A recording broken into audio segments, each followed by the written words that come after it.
भर्गो देवस्य धीमहि धियो यो नः प्रचोदयात्। ॐ भूर्भुवः स्वः तत्सवितुर्वरेण्यं भर्गो देवस्य धीमहि धियो यो नः प्रचोदयात्।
જય ગુરુદેવ.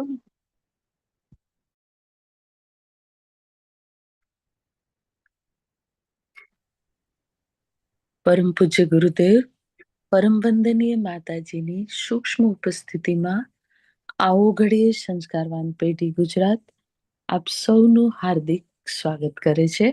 આવો ગાયત્રી મહામંત્ર સાથે ગુરુદેવ માતાજીનું આવાહન કરીશું.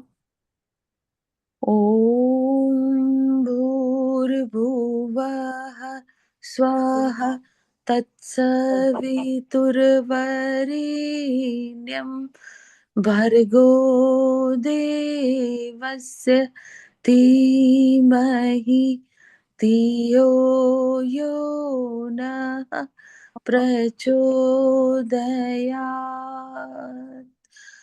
ॐ गुरुर्ब्रह्मा गुरुर्विष्णु गुरुरेव महेश्वर गुरुरेव परब्रह्म तस्मै श्री गुरवे नमः। अखण्डमण्डलाकारं व्याप्तं येन चराचरं तत्पदं दर्शितं येन तस्मै श्री गुरवे नमः। मातृवत् लालयित्री च पितृवत् मार्गदर्शिका नमोऽस्तु गुरुसत्तायै श्रद्धा प्रज्ञा युताचया। ॐ श्री गुरवे नमः। आवाहयामि स्थापयामि ध्यायामि ततो नमस्कारं करोमि। ॐ मायातु वरदे देवी त्रयक्षरे ब्रह्मवादिनी गायत्री छन्दसां मातः ब्रह्मयोने नमस्तुते। ॐ श्री गायत्र्यै नमः। आवाहयामि स्थापयामि ध्यायामि ततो नमस्कारं करोमि। ॐ स्तुता मया वरदा वेदमाता प्रचोदयन्तां पावमानि द्विजानाम् आयुः प्राणं प्रजां पशुं कीर्तिं द्रविणं ब्रह्मवर्चसं मह्यं दत्त्वा व्रजत ब्रह्मलोकम्। પરમ પૂજ્ય ગુરુદેવ પરમ વંદનીય માતાજીની સૂક્ષ્મ ઉપસ્થિતિ છે એ ભાવ સાથે આવો આપણે આજનું સેશન શરૂ કરવા માટે જઈ રહ્યા છીએ। આજે આપણી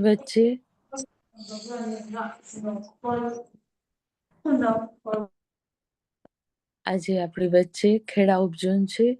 હું અનિલાબેનને વિનંતી કરીશ કે આગળનું સંચાલન તેઓ સંભાળે। આદરણીય અનિલાબેન। જય ગુરુદેવ। જય ગુરુદેવ।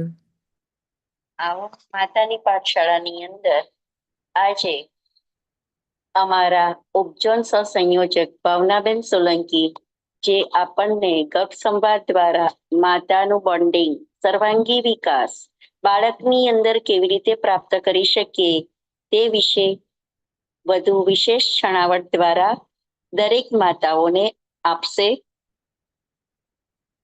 ભાવનાબેન જ્યારથી પણ આપણું આ ગર્ભ સંસ્કારનું સેશન શાંતિકુંજ હરિદ્વાર પરમ પૂજ્ય ગુરુદેવ વિશ્વવન્ય માતાજીની છત્રછાયાની અંદર શ્રદ્ધેય પ્રણવભાઈ તથા શ્રદ્ધયા જીજી દ્વારા ડોક્ટર ગાયત્રી જીજી એ સુકાન સંભાળ્યું છે ત્યારથી એ ટ્રેનિંગ લઈને ત્યાંથી આવેલા છે।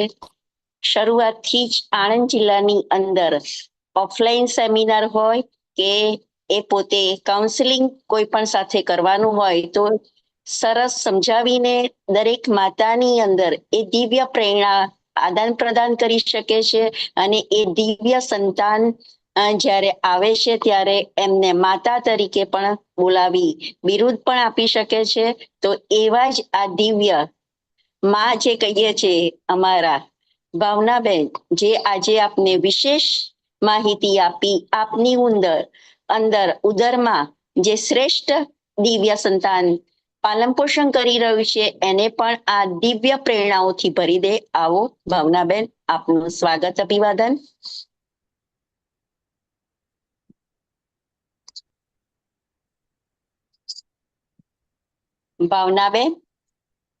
ભાવનાબેન સોલંકી, આપનું માઇક અનમ્યુટ કરશો, વિડીયો ઓન કરશો।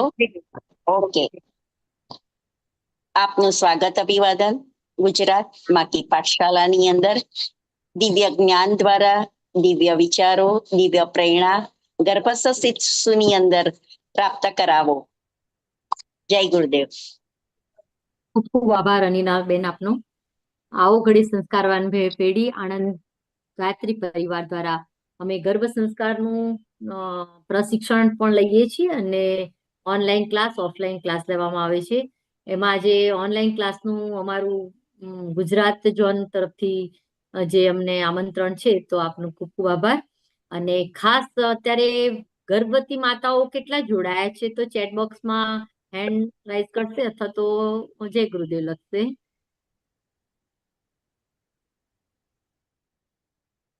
ગર્ભવતી માતાઓ કેટલા જોડાયા છે?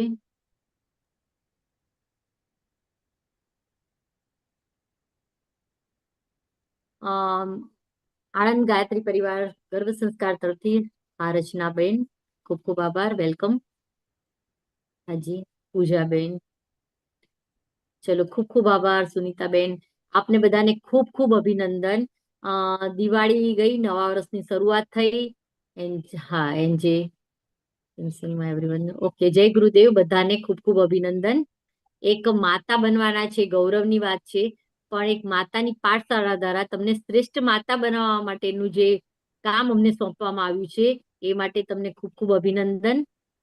અને અમારો પણ ખૂબ જ પ્રયત્ન હોય છે કે આપ એક શ્રેષ્ઠ સંતાનની માતા બનો અને આવનાર જે ભારત વિશ્વગુરુ તરફ જઈ રહ્યું છે, તેમાં તમારા સંતાનનું પણ નામ એમાં રહે.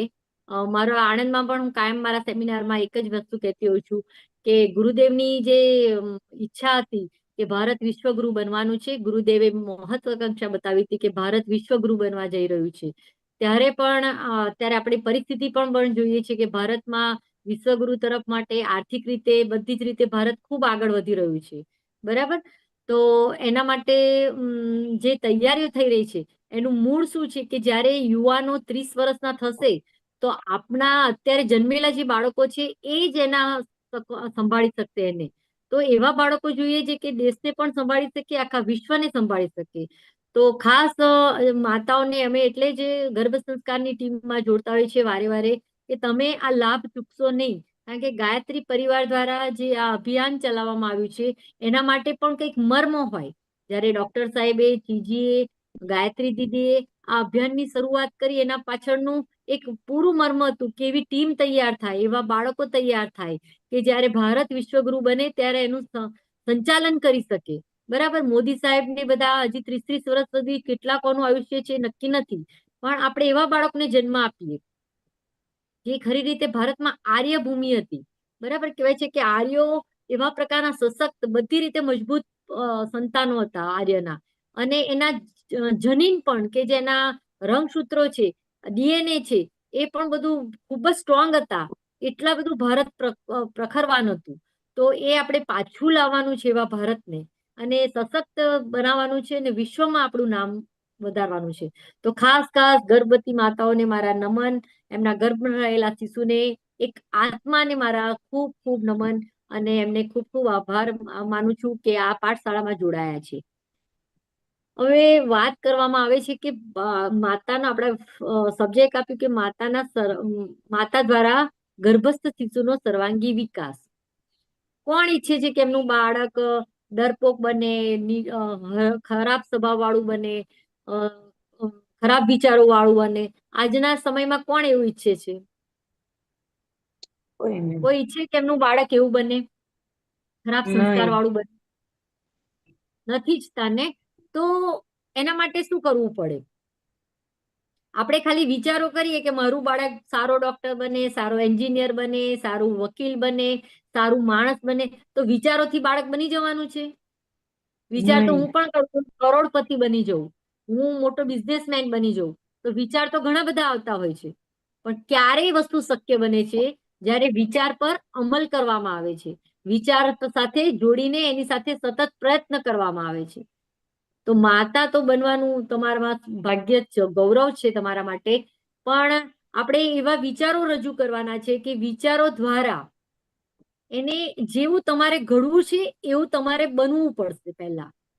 બરાબર. વિચાર તો આપણને ઘણા બધા આવતા હોય કે આ કરી લઉં, આ કરી લઉં, પણ પ્રયત્ન કરવામાં ના આવે તો એ વિચારો સફળ થતા નથી. અત્યારે ગાયત્રી પરિવારમાં પણ આપણે ઘણું કામ કરવાનું હોય તો એના વિચારો તો આવે, પણ બહાર નીકળવું પડે ને.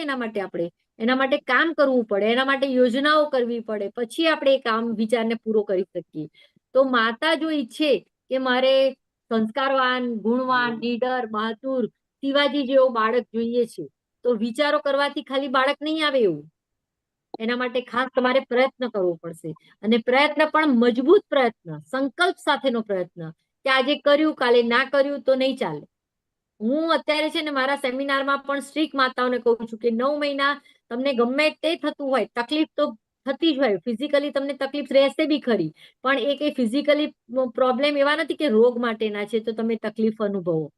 એ રોગ માટેના કોઈ ફિઝિકલ પ્રોબ્લેમ નથી. તમે મનથી હરી જાઓ છો કે હું પ્રેગ્નેન્ટ છું, મને આ તકલીફ થાય, આ થાય. અરે શિવાજીને જન્મ આપનાર જીજાબાઈ 9મા મહિને ઘોડા પર ચડીને મુગલો એમની પાછળ પડ્યા હતા તો ઉપર પહાડ પર ચડી ગયા હતા, અને પછી એમણે પોતાનો દુખાવો થયો અને બાળકને જન્મ આપ્યો. એટલે આ અત્યારે કોઈ તમને કોઈ એવું ક્રિટિકલ પ્રોબ્લેમ હોય તો ઠીક છે કે ડોક્ટરે તમને કીધું છે કે આ પ્રકારની તકલીફ છે, ઊભા નહીં થવાનું. આ બાકી તમે નોર્મલ છો એ જ રીતની જીવીને અને સવિશેષ મહેનત કરવાની છે. આમ તો કહેવાય કે જન્મ આપવું તો પ્રાણીઓ પણ બાળકોને જન્મ આપતા હોય છે, બરાબર. કોઈ પણ પ્રાણી હોય બાળકને જન્મ આપે, પણ માણસ જ એવો છે કે જે જન્મ આપે ને સર્વાંગી વિકાસ વાળું બાળકને જન્મ આપે. માણસ કેવું છે કે માતા ઈચ્છે એવા વિચારો દ્વારા બાળકને એવો જન્મ આપી શકે, બરાબર. તો દરેક માતા તૈયાર છો? હા. ઓકે, હાજી, ચલો, ખૂબ ખૂબ આભાર. માતા જેટલા સશક્ત હશે એટલું બાળક સશક્ત બનશે. એક વ્યક્તિ સશક્ત હશે ને તો એની સાથે સમાજ, એની સાથે પરિવાર અને એની સાથે રાષ્ટ્ર સશક્ત બનશે, બરાબર. આપણે ફિઝિકલી નબળા પોચા તો નથી જ લાવવું, પણ મેન્ટલી અને ભાવનાત્મક રીતે, આધ્યાત્મિક રીતે, સંપૂર્ણ રીતે, એટલે મેં કીધું ને કે સર્વાંગી વિકાસ થાય એવું શ્રેષ્ઠ બાળક લાવવું છે. તો પુનઃ ફરીવાર તમને બધાને ખૂબ ખૂબ આભાર. જલ્દી હજી ના જોડાયા હોય તો પણ દરેક પોતાના ગ્રુપમાં જોડીને આ પાઠશાળામાં જોડાઓ છો. દિવાળી પછીની આ શરૂઆત છે નવી, તો બધાને નવા વર્ષના ખૂબ ખૂબ અભિનંદન. અને ઈચ્છે કે બધાના ઘરે સશક્ત. આજે 31મી ઓક્ટોબર, કોનો જન્મદિવસ છે આજે? સરદાર વલ્લભભાઈ પટેલ. સરસ સરસ.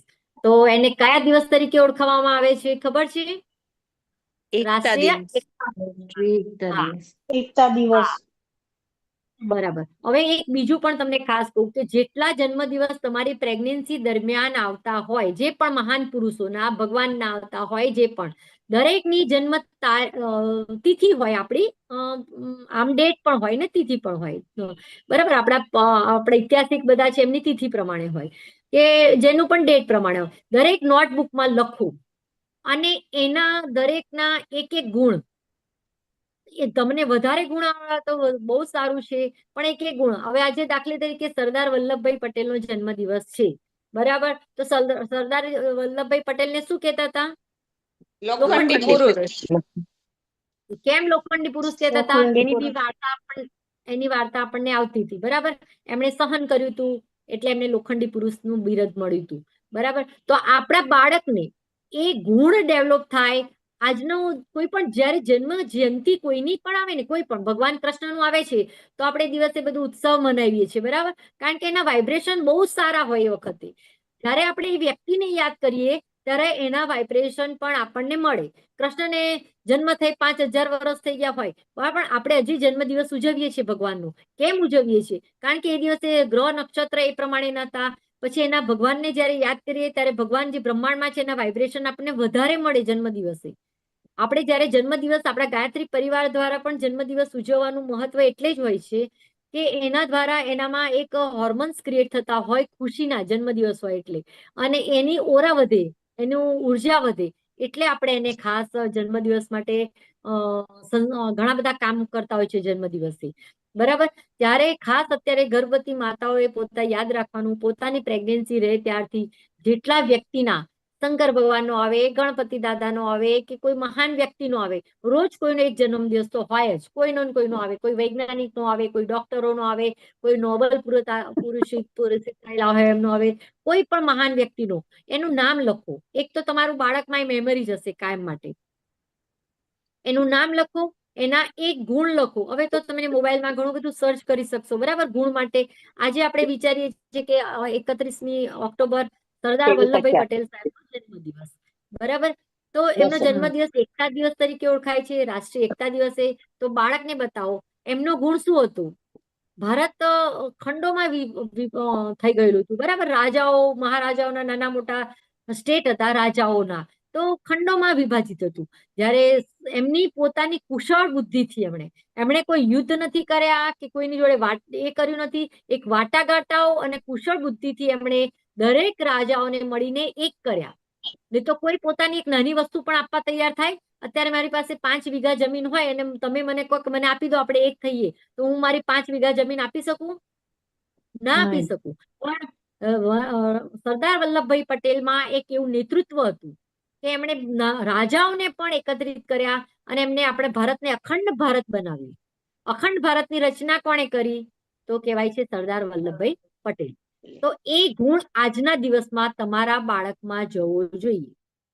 તો કાલે એનામાં એવું નેતૃત્વ આવે, બરાબર. સરદાર વલ્લભભાઈ પટેલ જેવું નેતૃત્વ આવે. એને પણ જયારે કોઈને સંગઠિત કરવા હોય, કોઈને એકાગ્ર કરવા હોય, કોઈનામાં પોતાની વાત રજૂ કરવી હોય, તો એવો ગુણ એનામાં આવે. એટલે હું ઈચ્છું છું કે 9 મહિના દરેક માતાઓને જે પોતાના જન્મદિવસ કોઈનો પણ આવે, જન્મદિવસનું મહત્વ બહુ હોય છે. બીજી વાર પણ તમને કહું છું, જન્મદિવસની ઉર્જા પણ ઘણી બધી હોય છે અને મહાન વ્યક્તિના કોઈ સારા ને સારા ગુણ હોય જ. એ ગુણ તમે જયારે બનાવશો ત્યારે તમારી પાસે 9 મહિનાના એટલે 270 તો બની જ જશે, કેમ કે રોજ કોઈનો જન્મદિવસ હોય. 270 શું કહેવાય, મહાન વ્યક્તિઓના નામ આવશે. એટલા નામની મેમરી તમારા બાળકમાં આવશે, એટલું જ્ઞાન તમારા બાળકમાં આવશે અને ઉપરાંત એ ગુણ પણ તમારા બાળકમાં આવશે. બની શકે તો એની સાથેની કોઈ સ્ટોરી જોડાયેલી હોય એ કહો તમે એને, બરાબર. તમને સ્ટોરી ના મળતી હોય તો એના ગુણ વિશે કહો, કે એને જે કામ કર્યું હોય એના વિશે કહો.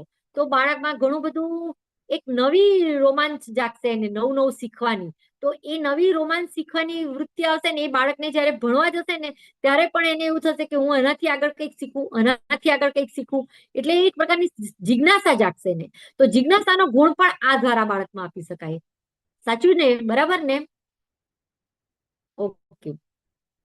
તો હવે કહેવાય છે કે ગર્ભસ્થ શિશુમાં સમગ્ર વ્યક્તિત્વનું નિર્માણ, માણસનું સમગ્ર વ્યક્તિત્વનું નિર્માણ, આપણું વ્યક્તિત્વ કેવું રહેવાનું છે, આપણો સ્વભાવ, ગુણ, કર્મ કેવા રહેવાના છે, બધાનું નિર્માણ ગર્ભાવસ્થા દરમિયાન માતાના ગર્ભમાં જ બાળકનું થાય છે, બરાબર. એટલે તમે ઘણી વાર ગોલ ચાર્ટ જોયો હશે, ફિઝિકલી, ઇમોશનલી,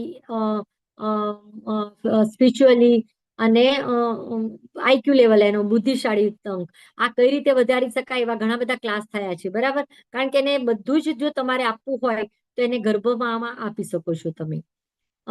એક નાની વાત કરીને તમને કહું કે એક ખેતર છે, એમાં આપણે વાવ્યું છે દ્રાક્ષનો વેલો છે, કારેલાનો વેલો છે, મરચાનું ઝાડ છે, કેરીનું ઝાડ છે, બરાબર.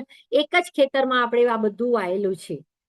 તો દરેક ખેતરમાં કેરીના ઝાડ પર કોઈ દિવસ કેરી કડવી લાગે છે? કડવી લાગે કેરી? ના લાગે. કેરી બને મીઠી લાગે. દ્રાક્ષનો વેલો હોય તો દ્રાક્ષમાં પણ દ્રાક્ષ ખાટી મીઠી જે લાગે. કારેલાનો વેલો હોય તો કારેલા કોઈ દિવસ ગળ્યા લાગે નહીં, એ કડવા જ લાગે. એમ મરચાનો વેલો હોય, મરચાનું ઝાડ હોય તો એ પણ આપણને મીઠું તીખું જ લાગે, એમાં કોઈ મીઠાશ લાગે નહીં. હવે કહેવાય છે કે જમીનને પાણી તો ખેતરમાં એક જ પ્રકારના આપ્યા. જમીન એ હતી, એક જ જમીનમાં આપણે 5-6 છોડ રોપી દીધા હતા, તો જમીન તો આપણે એક જ સરખી આપી, પાણી પણ એક સરખું આપ્યું. તો બધાના ગુણ એક સરખા આવવા જોઈએ કે નહીં? તો નહીં હોવાનું કારણ બીજ છે. ખ્યાલ આવ્યો? સમજણ પડે છે બધાને? એ બીજ છે. મરચીનું જે બીજ હતું એ મરચીના ગુણ આપે છે. દ્રાક્ષનું બીજ હતું એ દ્રાક્ષના ગુણ આપે છે. કેરીનું બીજ હતું એ કેરીના બીજ આપે છે. એટલે આપણી ભાષામાં કહીએ તો બીજ એટલે વિચાર. જેવા વિચાર, જેવું બીજ હોય એવું જ ફળ મળે. એટલે જેવા વિચાર રાખો એવું જ તમને ફળ મળશે. એટલે ગર્ભાવસ્થા દરમિયાન વિચાર ખૂબ જ અગત્યની વસ્તુ છે. તમે જેવા પણ, એટલે અમારું હમણાં હકારાત્મક વિચાર પણ અમે સેમિનાર લેતા હોઈએ છીએ કે તમે પોઝિટિવ કેવી રીતે રહો પ્રેગ્નન્સી દરમિયાન, બરાબર. એટલે પોઝિટિવ વિચાર તમને કઈ રીતે અંદર નાખવા જોઈએ તમારા માઇન્ડમાં અને બાળકના માઇન્ડમાં, બરાબર. એ વિચારો જો તમે નાખશો તો એ લોંગ ટાઈમે ફળ બનશે. હું અત્યારે બાળકમાં કોઈની વસ્તુ એટલે એમ કે ખરાબ એવો ગુણ રાખું કે એને નુકસાન કરવાનું, ચોરી કરવાનું, કે એવો વિચાર બી રાખું કે નીલા હું શાક લેવા ગઈ છું ને તો લાવ 4-5 મરચા લઈ લઉં.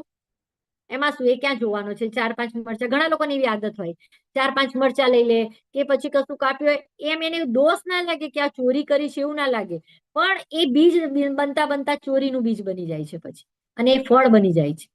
એટલે અત્યારે જાગૃતતા પૂર્વક આપણે ક્યારેક કોઈ વસ્તુ ક્યારે લઈએ, આપણને વિચાર આવે ત્યારે જ લઈએ, બરાબર. હું કોઈની વસ્તુ લઈ લઉં પૂછ્યા વગર તો મને વિચાર આવે કે લઈ લેવા દે ને, એમાં શું છે, એને ખબર તો કઈ પડવાની છે, બરાબર. ઘણી વાર એવું છે કે આપણે એવા કામ કરતા હોય છે કે કોઈ પણ જગ્યાએ મંદિરમાં ગયા હોય કે કોઈ પણ જગ્યાએ ગયા હોય તો આપણે કોઈને ધક્કો માર્યો હોય કે કોઈને તો કે એને કઈ ખબર પડવાની છે કે મેં ધક્કો માર્યો તો બધાને ભેગામાં ધક્કો વાગી ગયો, પણ આપણું મગજ વિચારતું હતું કે લાઈને મારે આગળ જવું છે તો એને ધક્કો મારીને આગળ જતી રહું. એ વાત, એ વિચાર છે ને ધીરે ધીરે ધીરે ફળ બનાવે તમારું. એ વિચાર છે એ તમારું બીજ છે, અને બીજ જયારે ફલિત થતું હોય, મોટું થતું હોય ત્યારે ફળ સ્વરૂપ બને અને ઝાડ બનીને એમાં ફળનું જે પરિણામ આપે એ ફળ આવે. પછી જયારે 50 વર્ષનું બાળક થાય, 40 વર્ષનું બાળક થાય, 70 વર્ષનું બાળક થાય, આપણે કહીએ કે આ ગુણ તો હતા નહીં અમારા ઘરમાં કોઈને, પણ ક્યાંથી? પણ તમે જયારે એનું વિચારનું બીજ એનામાં એ નાખ્યું હતું એ ફળ રૂપે બહાર આવ્યું છે. ગર્ભાવસ્થા બહુ સાવચેતીની અવસ્થા છે. આમ તેમ સમય પસાર કરીને એને ગમે તેમ પસાર કરવાની અવસ્થા નથી. એટલે તો કહેવાય છે કે જનની જને તો જળજે, આપણી કહેવત છે, બરાબર. જનની જને તો જળજે, કા સંત કા નહીં તો રહેજે વાંદળી, મત ગુમાવીશ નૂર, બરાબર. એટલે એવું કહેવાય છે કે માતા એવા બાળકો જણજે કે જે સશક્ત હોય, નહીં તો પછી એવા બાળકોને આપીને સમાજમાં ભારરૂપ બનવું, એવા બાળકોને જન્મ આપવાની જરૂર નથી. એના કરતા વાંધણી રહેજી, બરાબર. અત્યારે બી એવું છે, વચ્ચેના ગાળામાં એવા બાળકો જન્મ્યા છે ને તો અત્યારે ભારરૂપ છે દુનિયામાં. સમાજ રૂપે તો ભારરૂપ છે પણ દુનિયામાં પણ એ ભારરૂપ બન્યા છે. તો આપણે આજે સંકલ્પ કરીએ કે અમે ગુરુદેવના વિચાર સાથે ચાલીને, ગાયત્રી પરિવાર સાથે ચાલીને અમે એવા સશક્ત બાળકો જન્મ આપીશું જે વિશ્વગુરુ બનવા જાય ત્યારે અમારા બાળકનું એમાં નામ હોય. દરેક માતા ઈચ્છે છે ને કે એમના બાળકનું નામ અંકિત થાય વિશ્વગુરુમાં. ચલો, હું બધાના યશ માનું છું અને આગળ વાત કરું. હવે વાત કરવામાં આવ્યું કે એનો સર્વાંગી વિકાસ માટે શું જરૂરી છે. તો પહેલું આવે છે કે એની દિનચર્યા. મેં તમને પહેલા જ કીધું કે જ્યારે કોઈ વસ્તુ મેળવવી હોય તો એના માટે પ્રયત્ન કરવો પડે, એના માટે મહેનત કરવી પડે. ખાલી વિચારોથી કોઈ જ પ્રોબ્લેમ સોલ્વ થતો નથી. તો તમારે પહેલા જ્યારે બાળકનો સર્વાંગી વિકાસ કરવાની વાત આવે તો તમારે એને પહેલા આવે દિનચર્યા. તમારી દિનચર્યામાં અવશ્ય ફેરફાર કરવો પડે કે જે તમારા બાળક માટે નીજ રહેવી જોઈએ. અત્યારે બીજા કોઈ માટેની દિનચર્યા રહેવી જોઈએ નહીં. હા, તમારું ઘરના રૂટીન કામ માટે બરાબર છે, પણ હું પિક્ચર જોવા જતી રહું, આ જોઉં, લોકો જોડે ક્યાંય ક્યાંય ટાઈમ પાસ કરું, એવી બધી દિનચર્યા હોવી જોઈએ નહીં. એના માટે તમારે સ્ટ્રિક્ટલી પોતાની રીતે દિનચર્યા બનાવી. એના પણ અમારા ક્લાસ હોતા હોય છે કે સવારે બ્રહ્મ મુહૂર્તમાં, તમે બ્રહ્મ મુહૂર્તમાં ના ઉઠી શકો તો 5:30 થી 6 વાગ્યાની વચ્ચે અવશ્ય ઉઠો. સૂરજ ઉગે એ પહેલા ઉઠવાની પ્રેક્ટિસ ગર્ભવતી માતાઓએ અવશ્ય કરવી જોઈએ. તો તમને જે ફિઝિકલ પ્રોબ્લેમ લાગે છે એ નહીં રહે પ્રોબ્લેમ. આ એક અનુભવ કરી જોજો. સવારે કાલથી 5:30-6 વાગ્યાની વચ્ચે ઉઠશો તો તમને જે આખો દિવસ થાક લાગે છે, આખો દિવસ મોશન વોમિટિંગ લાગે છે, એ બધું નહીં લાગે. કારણ કે જયારે આપણે સૂર્યના ઉગતા સૂરજ, એ આપણી બાયોલોજીકલ ઘડિયાળ બી એવું હોય છે કે જેવો સૂરજ ઉગે એવું આપણા અંદરના સિસ્ટમ ચાલુ થઈ જતી હોય છે, અને એ પ્રકારનું આપણે ચાલુ કરતા હોઈએ આપણી સિસ્ટમ. સરસ મિનરલ બેન આપે કીધું એ સાચી વાત છે. રિયલમાં અનુભવ હું પોતે બી કરું છું અને ગર્ભવતી માતાઓને તે ખાસ કરવું જોઈએ. આ ગર્ભાવસ્થા છે ને એ કોઈ સામાન્ય અવસ્થા નથી. ભગવાન એવું કહેવાય છે કે ભગવાનના પોતાના સૂરજનું એક અંશ, એક કિરણનું અંશ તમને એ કરીને આપે છે કે આનો સારો ઉછેર કરશે. એક પોતાનું આ પૂંજી કહેવાય, સૂરજની એક કિરણની પૂંજી છે, ભગવાનના કિરણનું એક તમને ગોદમાં મૂકી આપે છે કે આ એનું સરસ પાલન પોષણ કરશે. પછી આપણે કિરણને અંધારમય કરી દઈએ છીએ, એને ઉજાસમાં નથી ફેલાવતા. એક કિરણમાંથી હજારો કિરણ ખીલે, એક પ્રકાશ આવે ને તો હજારો દીવા પ્રગટાવી શકાય, પણ આપણે એક પ્રકાશને સમાપ્ત કરી દઈએ છીએ. બરાબર, ભગવાને તો એક આત્માને સરસ કરીને આપ્યું છે, પણ આપણે 9 મહિનાની જર્નીમાં એનો પ્રકાશ ડાઉન કરી દઈએ છીએ. તો આજે તો મારી ખાસ માતાને અનુરોધ છે કે નવું વર્ષ છે ને, આજથી જ આપણે દિવાળીથી નવા વર્ષની શરૂઆત કરી, જેને બીજો, ત્રીજો, ચોથો, પાંચમો જે પણ મહિનો ચાલતો હોય, હવે બાકીના મહિના હું ક્યારે પણ સમય પાસ નહીં કરું. હું મારા બાળક માટેનું કંઈક ને કંઈક જ્ઞાન, કંઈક વાંચન એવું બતાવીશ ગર્ભ સંવાદ દ્વારા, કે બાળકને કઈ રીતે તમે બધું આપી શકો. બરાબર, એ જ માટે મારો સમય રહેશે. હું એક પણ સમય ફાલતું નહીં. પછી તમારી જિંદગી છે જ તમારે મોજ મસ્તા કરવાની, પણ જયારે પાયાનું નિર્માણ થતું હોય, બાળકોના હાથ, પગ, આંખ, કાન, નાક બધાનું નિર્માણ થતું હોય, ત્યારે તમારે ચીવટતાપૂર્વક ધ્યાન આપવું પડે. કોઈ ચિત્રકાર છે, ચિત્ર દોર્યા કરે ને આમ મન ફાવે એમ દોર્યા કરે તો એને સારું ચિત્ર બને નહીં. એના માટે એનામાં એકાગ્રતા જોઈએ, એનામાં ધીરજ જોઈએ, એનામાં શાંતપણું જોઈએ, તો જ એને જોઈએ એવું ચિત્ર બનાવી શકે છે. બરાબર, આ તો છે નહીં કે બનાવીને તમે ફરીથી એને નવું કરી શકો. બરાબર, જે બની ગયું એ બની જવાનું છે. એટલે ફિઝિકલી બોડી તો તમે બનાવવામાં ધ્યાન આપો છો, પણ સૂક્ષ્મ શરીર ને કારણ શરીર, સ્થૂળ શરીર તો આપણે બનાવવાનું ખબર જ છે કે આપણે હાથ પગ સારા જ બનશે અને આંગળીઓ 5 બનશે, પણ 5 આંગળીઓને સ્થૂળ શરીરમાં 5 આંગળીઓ બને અને 2 હાથ બને. જ્યારે સૂક્ષ્મ શરીર દ્વારા બાળક એ હજારો આંગળીઓ અને હજારો હાથ બનાવી શકે છે. કઈ રીતે? તે પોતે એવા કામ કરીને. બરાબર, તો આપણે એને હજારો હાથ વાળું, ભગવાનના નથી કહેતા હજારો હાથ છે, પણ કઈ રીતે હાથ છે? ભગવાન હજારો કામ કરતા હોય છે, એને હજારો હાથ કહેવામાં આવે છે. બરાબર, કોઈ પણ રાવણને 10 માથા હતા. બરાબર, પણ 10 માથા કેવા હતા? એનું સ્થૂળ શરીર રીતે 10 માથા નતા, એને સૂક્ષ્મ શરીર રૂપે 10 માથા હતા. એટલે ખરાબ આદતો વાળા 10 માથા હતા, ખરાબ વસ્તુઓ વાળા 10 માથા હતા. તો તમારું પણ અત્યારે એવું છે કે સ્થૂળ શરીર તો તમે એને સરસ રીતે હાથ પગ બનાવી શકો, પણ હજારો હાથ વાળું કે તીવ્ર આંખો વાળું, સરસ દ્રષ્ટિ વાળું, સારી વાચા વાળું, બોલવાની સારી ભાષા વાળું, એની જીભ સારી હોય, એની ઓરા સારી હોય, એવું બાળકનું જે સ્થૂળ સૂક્ષ્મ શરીર છે, કારણ શરીર છે, જે મન અને બુદ્ધિ સાથે જોડાયેલું છે, એનું નિર્માણ તમારા ગર્ભાવસ્થા દરમિયાન થાય છે. એક ફ્રેન્ચ વૈજ્ઞાનિક હતા, કેમ્બ્રિજ યુનિવર્સિટીનું આ રિસર્ચ છે. એમાં કોઈ પણ, જેમ કે ન્યૂટનનો સિદ્ધાંત હતો, એવો એક સિદ્ધાંત હોય, જ્યારે એનો રિસર્ચ કરી દે એટલે સિદ્ધાંત બહાર પાડે કે એણે જે રિસર્ચ કર્યું એના પરિણામ રૂપે એક સિદ્ધાંત હોય, એટલે એ અસર કરે જે એ માની લેવાનું હોય કે સિદ્ધાંત જ્યારે પ્રૂવ થાય ત્યારે એવું કહેવાય કે અસર થાય. એટલે કેમ્બ્રિજ યુનિવર્સિટીમાં એક વૈજ્ઞાનિક હતો, માર્ફેટિવ. એણે માર્ફેટિવ ફાજેલ નામનો સિદ્ધાંત આપ્યો. એણે શું સિદ્ધાંત આપ્યો? એણે રિસર્ચ કર્યું, ઘણું બધું રિસર્ચ કર્યું ગર્ભવતી માતાઓ માટે. એટલે એણે એવું કીધું કે એના સિદ્ધાંતમાં એણે એવું કીધું કે માતાની ભાવના, વિચાર, ચિંતન, આહાર, દિનચર્યા અને વાતાવરણનો પ્રભાવ એક મેટાફિઝિકલ પર પડે છે. એટલે મેટાફિઝિકલ એટલે આપણું શરીર જે મેટાફિઝિકલ બોડીનું બન્યું હોય એના પર પડે છે, અને એના પરથી મોર્ફોજેનેટિક ફોર્સ એટલે એક પ્રકારના જીનેટિક ઉત્પન્ન થાય છે, અને એ ઉત્પન્ન થાય છે જે બાળકના અચેતન મન પર 80% વ્યક્તિત્વનું નિર્માણ કરે છે. હવે કઈ કઈ વસ્તુ મેં કીધી તમને? ભાવના, વિચાર, ચિંતન, આહાર, દિનચર્યા અને વાતાવરણનો પ્રભાવ. આ જે વસ્તુ છ વસ્તુ છે, એના પ્રભાવ બાળક પર 80% વ્યક્તિત્વના નિર્માણ પર પડે છે. એટલે મેં તમને પહેલા સમજાવ્યું કે વિચાર કેવા રાખવા. વિચાર એક બીજ છે, બીજમાંથી ફળ બને છે. એટલે આજથી તમારા વિચારોમાં પરિવર્તન લાવો. કોઈ પણ નેગેટિવ વિચાર કે કોઈ પણ વસ્તુનું ખરાબ વિચારમાં રૂપાંતર કરવું નહીં. કોઈ પણ વસ્તુનું સારી રીતે વાત કરવી. બરાબર, પછી મેં દિનચર્યાની પણ વાત કરી, અને આહારની દિનચર્યા મેં કીધું કે સવારે વહેલા ઉઠવાનું રાખો, અને પોતાનું રૂટિન એવું બનાવો કે જે બાળક માટે ગર્ભ સંવાદ દ્વારા બાળકમાં એ તમે બધું આપી શકો. બરાબર. પછી આવે છે આહાર. આહાર એટલે પેલા આપણામાં કીધેલું જ છે કે જેવું ખાય અન્ન એવું બને મન. બરાબર. એટલે સૂક્ષ્મ શરીરની બનવા પાછળમાં પણ એક આહાર ખૂબ જ જવાબદાર હોય છે. તામસિક ખોરાક ખાતા હોય એ બધા ખોરાક બને એટલા ઓછા કરવા જોઈએ. બહારના ખોરાકમાં બિલકુલ ચોકડી, બિલકુલ એટલે બિલકુલ ચોકડી ના છૂટકે કે કોઈ જ ઉપાય નથી તો જ બહારનો હોટલનો ખોરાક ખાવો. નહીં તો પ્રેગ્નન્સી દરમિયાન ક્યારે પણ બહારનો ખોરાક ખાવો નહીં. પાણીપુરી ઘરે ખવાય, પંજાબી સબ્જી ઘરે ખવાય, ઢોસા, સમોસા, કચોરી જે પણ ખાવું હોય બધું ઘરે ખવાય, પણ બહાર નહીં જ ખાવાનું, બને ત્યાં સુધી નહીં ખાવાનું. કારણ કે બનાવનારમાં ચોખવટ તો હોતી નથી.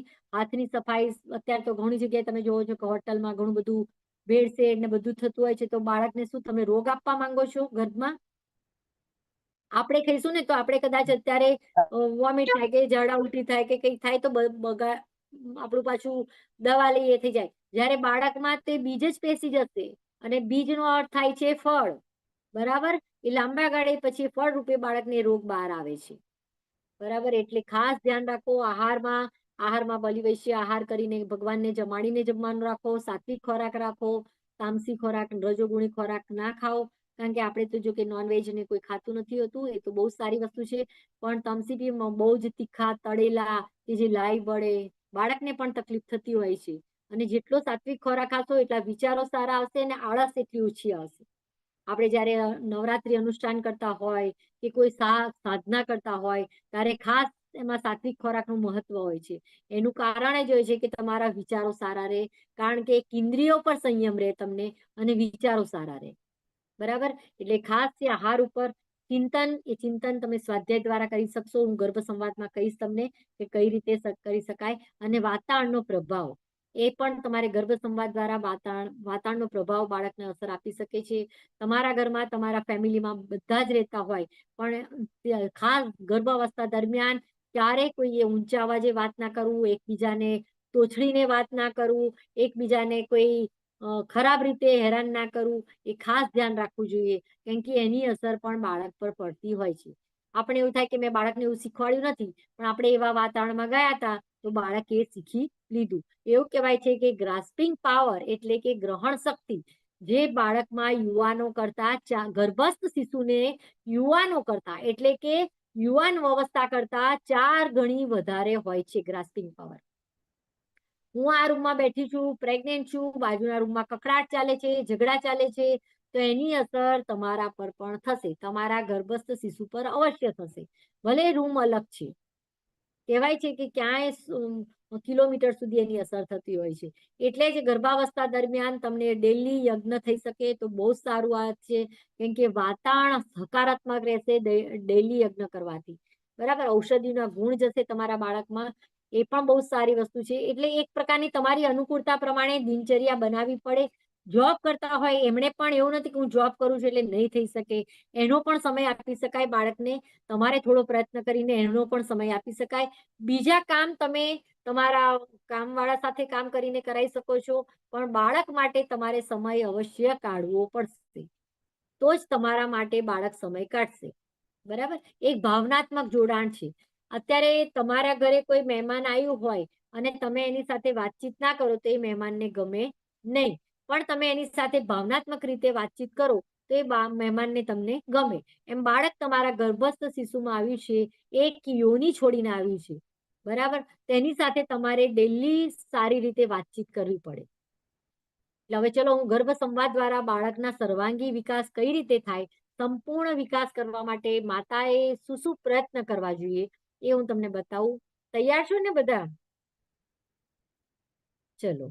તો આપણે ગર્ભ સંસ્કારનું પહેલા કીધું તો ગર્ભ સંસ્કાર એક આધ્યાત્મિક પણ રીત છે. આપણે આધ્યાત્મિક તો કરાવવું જ જોઈએ બધાએ ગર્ભ સંસ્કાર. અને એ ગર્ભ સંસ્કાર કરવાનું મહત્વ પણ શું છે? આધ્યાત્મિક રીતે આપણે વિધિ પણ કરાવી, એ પણ એક શું કે વેક્સિનેશન જ કહેવાય છે એને, કે બાળકમાં રહેલા દુર્ગુણો દોષોનો નાશ કરવા અને ગુણોનું પરિવર્તન કરી, દોષ ગુણોનું પરિવર્તન કરી નવા ગુણો સ્થાપિત કરવા. એનું નામ છે ગર્ભ સંસ્કાર. ગર્ભ સંસ્કાર આધ્યાત્મિક રીતે પણ એનું એ જ મહત્વ છે, અને ફિઝિકલી રીતે તમે જે 9 મહિના પ્રયત્ન કરશો, જો તમારામાં જે દુર્ગુણો હોય અથવા તો બાળક પણ જે યોનિમાંથી આવ્યો હોય, એ દોષ દુર્ગુણો જે પણ લઈને આવ્યું હોય, તો એને તમે તમારા રીતે નવા ગુણ ઉત્પન્ન કરશો, તે જૂના જતા રહેશે. પણ નહીં કરો તે નવા એના ગુણો ડેવલપ થશે, જે જૂના લાવ્યો છે એ ડેવલપ થશે. બરાબર?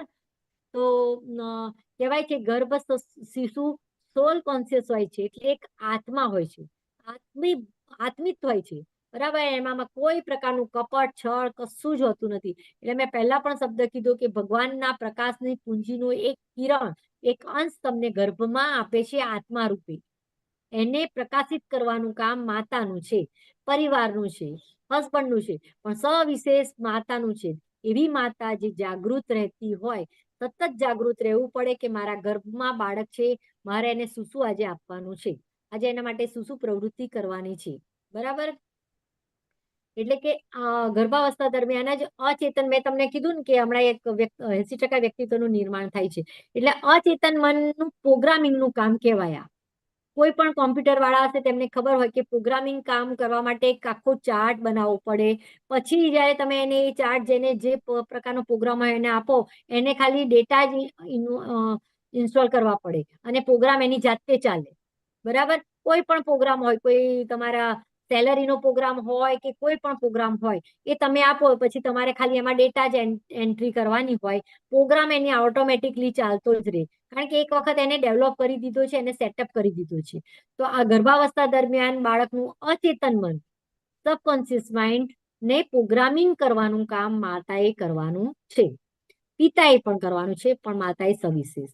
હવે મેં તમને કીધું કે ગર્ભ સંવાદ સર્વાંગી વિકાસ માટે ગર્ભ સંવાદના ઘણા બધા ક્લાસ થઈ ગયા હશે, પણ એક હું ઘણી બધી અમારી નાની નાની વસ્તુ એક અલગથી ઉમેરું છું કે તમે ખાસ ધ્યાન રાખજો. કદાચ તમારી પાસે હોય તો લખી પણ રાખજો.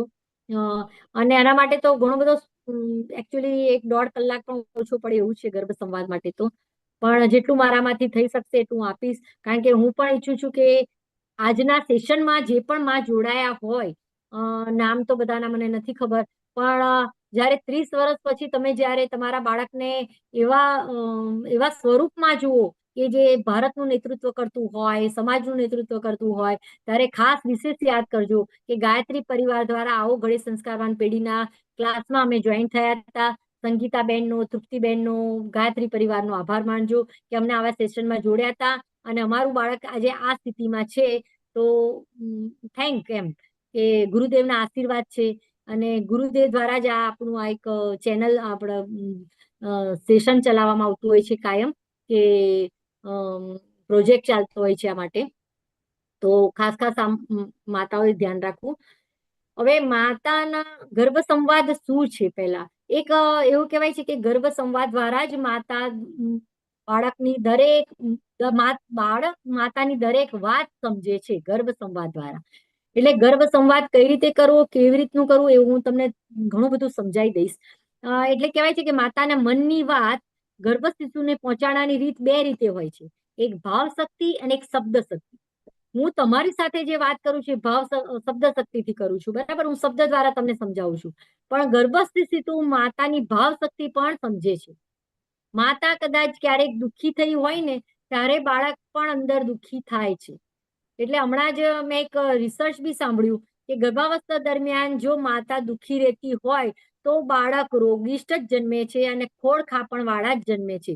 જે 2 રીતે ખોળખાપણ વાળા એક જન્મે, એક જીનેટિક પ્રોબ્લેમ હોય, એમના જનીનમાં પ્રોબ્લેમ હોય માતા પિતાના, તો ખોળખાપણ વાળું જન્મે, અથવા તો ગર્ભાવસ્થા દરમિયાન માતા ખુશ ના રહેતી હોય તો બાળક અવશ્ય ખોળખાપણ વાળું જન્મે છે. ચિંતામાં રહેતી હોય, સ્ટ્રેસમાં રહેતી હોય, ક્રોધમાં રહેતી હોય, એવા જે ગુણોમાં રહેતી હોય તો અવશ્ય બાળક ખોળખાપણ વાળું જન્મે છે. ખાલી તમને ફિઝિકલી હાથ પગ ખોળખાપણ ના આવે, અંદરથી પણ ઘણા અંગોની એની ખોળખાપણ વાળું બાળક જન્મે છે. તો આટલું આપણે જાણતા હોઈએ તો આપણે 9 મહિના હવે આવું કરવું જોઈએ? ગુસ્સામાં આવવું જોઈએ કે પછી એવા વિચારો સાથે રહેવું જોઈએ? ના. બરાબર? આપણે જાણીએ છીએ કે બાળકમાં કોઈ પણ પ્રકારની ખોળખાપણ આપણે આપવી નથી, તો આપણે એવી રીતે જાગૃત રહીએ. હવે એવું કહેવાય છે કે ગર્ભ સંવાદ જ્યારે કરીએ મેં હમણાં પહેલા જ કીધું કે આજથી તમે નિર્ણય કરજો કે સંકલ્પ કરજો. સંકલ્પ કર્યા વગર કોઈ પણ કામ થતું નથી. સંકલ્પમાં એક શક્તિ હોય છે. સંકલ્પમાં તમે તમારા ગુરુદેવ, તમારા ભગવાન, કોઈને પણ સ્થાપિત કરજો કે આજ પછી 9 મહિના દરમિયાન હું ક્યારે પણ ગુસ્સો, ક્રોધ નહીં કરું. જ્યારે ક્રોધ આવશે તો હું એને સારા વિચારોમાં પરિવર્તિત કરીશ અને કોઈના માટે પણ ખોટું ખરાબ બોલીશ નહીં અને નિંદા કે એવું કોઈ કામ નહીં કરું કે જે મારા બાળકોમાં એ પડછાયો પડે એનો. બરાબર? તો ખાસ સંકલ્પ કરવાનું ભગવાન આગળ કે આ 9 મહિના ભગવાન તમે મને બાળક ગર્ભમાં આપ્યું છે. મને એક શું કહેવાય, મને આ માટે તમે નિમિત્ત બનાયા છે. બરાબર? જો ઘણા બધા માતા નથી બની શકતા, ઘણા બધા પ્રોબ્લેમ હોય, તો ભગવાને તમને માતા બનવાનું આપ્યું છે, કામ સોંપ્યું છે, નિર્માણ કરવાનું કામ સોંપ્યું છે. તો ભગવાનને પણ આપણે કહીએ કે ભગવાન તમે મારા પર વિશ્વાસ મૂક્યો તો હું પણ એવા જ બાળકને, તમે જેવા ઈચ્છો છો એવા જ બાળકનો જન્મ આપીશ ધરતી પર. અને ખાસ ભારત માટે તો અગત્યની વસ્તુ છે કે ભારતની ભૂમિ છે ને એ ખૂબ ઋષિઓની ને ઘણા બધાના સંતોની વાઇબ્રેશન વાળી જમીન છે. એમાં પણ આપણું ગુજરાત છે, સૌરાષ્ટ્ર છે, એ બધા ઘણા બધા સંતોના વાઇબ્રેશન વાળી જમીન છે. એટલે એના વાઇબ્રેશન ધરતી પર, બ્રહ્માંડ પર ફરતા જ રહેતા હોય છે. એ ધ્યાન દ્વારા પણ તમે તમારા બાળકોમાં એ ગુણ લાવી શકો. બરાબર? એટલે જન્મ હમણાં ઇસ્કોનમાં પણ ઘણા બધા રિસર્ચ થયા. ઘણા લોકો ઇંગ્લેન્ડના છે, ફોરેનના છે, પણ એ ભારતમાં આવીને બાળકને જન્મ આપવા માંગે છે. એ કે અમારે ભારતની ધરતી પર કેમ? તો કે છે કે અહીંયા કૃષ્ણ રહેલા છે અને કૃષ્ણના ગુણ રહેલા છે. એટલે અમારા બાળકમાં એ ગુણ આવે ને એટલે અમે ભારતમાં આવીને બાળકને જન્મ આપીએ છીએ. જયારે આપણે કેવું હોય છે કે અમેરિકા જઈને બાળકને જન્મ આપીએ કારણ કે એની સિટીઝનશીપ મળે આપણને. પણ એના કરતા પણ મોટી સારી વસ્તુ છે કે ભારતમાં આવીને તમે જન્મ આપો બાળકને. કારણ કે ભારતમાં જન્મ આપશો ને તો એના એ ગુણ તમે જલ્દી આપી શકશો. જે વસ્તુ તમારી એકદમ નજીક હોય એને તમે જલ્દી આપી શકો. દૂર હોય એને આપતા તમને વાર લાગે. એટલે મેં હમણાં ઇસ્કોનના ઘણા બધા રિસર્ચ જોયા, એમાં જોયું કે ઘણા હસબન્ડ વાઈફ માતા બનવાના હતા, પ્લાનિંગ કરતા હતા ને પહેલા એ લોકો હરિદ્વાર આવી ગયા, વૃંદાવન આવી ગયા, ત્યાં એ લોકોનું ધ્યાન કરવા માંડ્યા અને એ પ્રકારનું કરીને કે અમે ભારતમાં જ બાળકને જન્મ આપવો છે. ભલે અમે ત્યાંના નાગરિક છીએ, જન્મ અમારે ભારતમાં આપવો છે. તો કેમ? તેમણે કીધું કે કૃષ્ણની ભૂમિ છે, અહીંયા કેટલા બધા રિસર્ચ થયેલા છે, કેટલા બધા ભગવદ્ ગીતાના પાઠ થયેલા છે. તો એનું વાઇબ્રેશન અમારા બાળકને મળે. આપણે વાંચીએ એનું મળે, પણ જયારે વાતાવરણમાં એ બધું હોય ત્યારે એની વિશેષ અસર બાળકમાં થતી હોય. એટલે જ હું ખાસ કહું છું કે વાતાવરણનો પ્રભાવ બાળક પર પડતો હોય છે. બરાબર? હવે ગર્ભાવસ્થામાં જયારે આપણે બાળકને શીખવાડીએ છીએ ને એ કાયમી મેમરીમાં જતું રહે છે. ઇમ્પ્લિસિટી મેમરી એટલે કે કાયમી મેમરીમાં જાય. જો કે કાયમી મેમરીમાં કેવી વસ્તુ હોય કે આપણે સાયકલ શીખ્યા હોય કે જો રોટલી વણાવતા શીખ્યા હોય કે ગમે તે આપણે એવા કામ શીખ્યા હોય કે જે સતત આપણું કામમાં એ આપણે કાયમી મેમરીમાં જાય. હું અત્યારે સ્કૂટર શીખી હોઉં અને 10 વર્ષ પછી 10 વર્ષ સુધી ના ચલાવું, પણ તો પણ 10મા વર્ષે ચલાવું તો મને સ્કૂટર થોડી તકલીફ પડે પણ આવડી જાય ખરું, કેમ કે હું શીખેલી હતી. બરાબર? રોટલી બનાવવાનું આપણે કરતા હોઈએ અને રોટલી બનાવવાનું બંધ કરી દઈએ, પણ પછી આપણને જયારે કરવાની આવે ત્યારે રોટલી આપણાથી બને જ, ગોળ જ બને. પછી એવું નથી કે આપણાથી રોટલી નથી બનતી.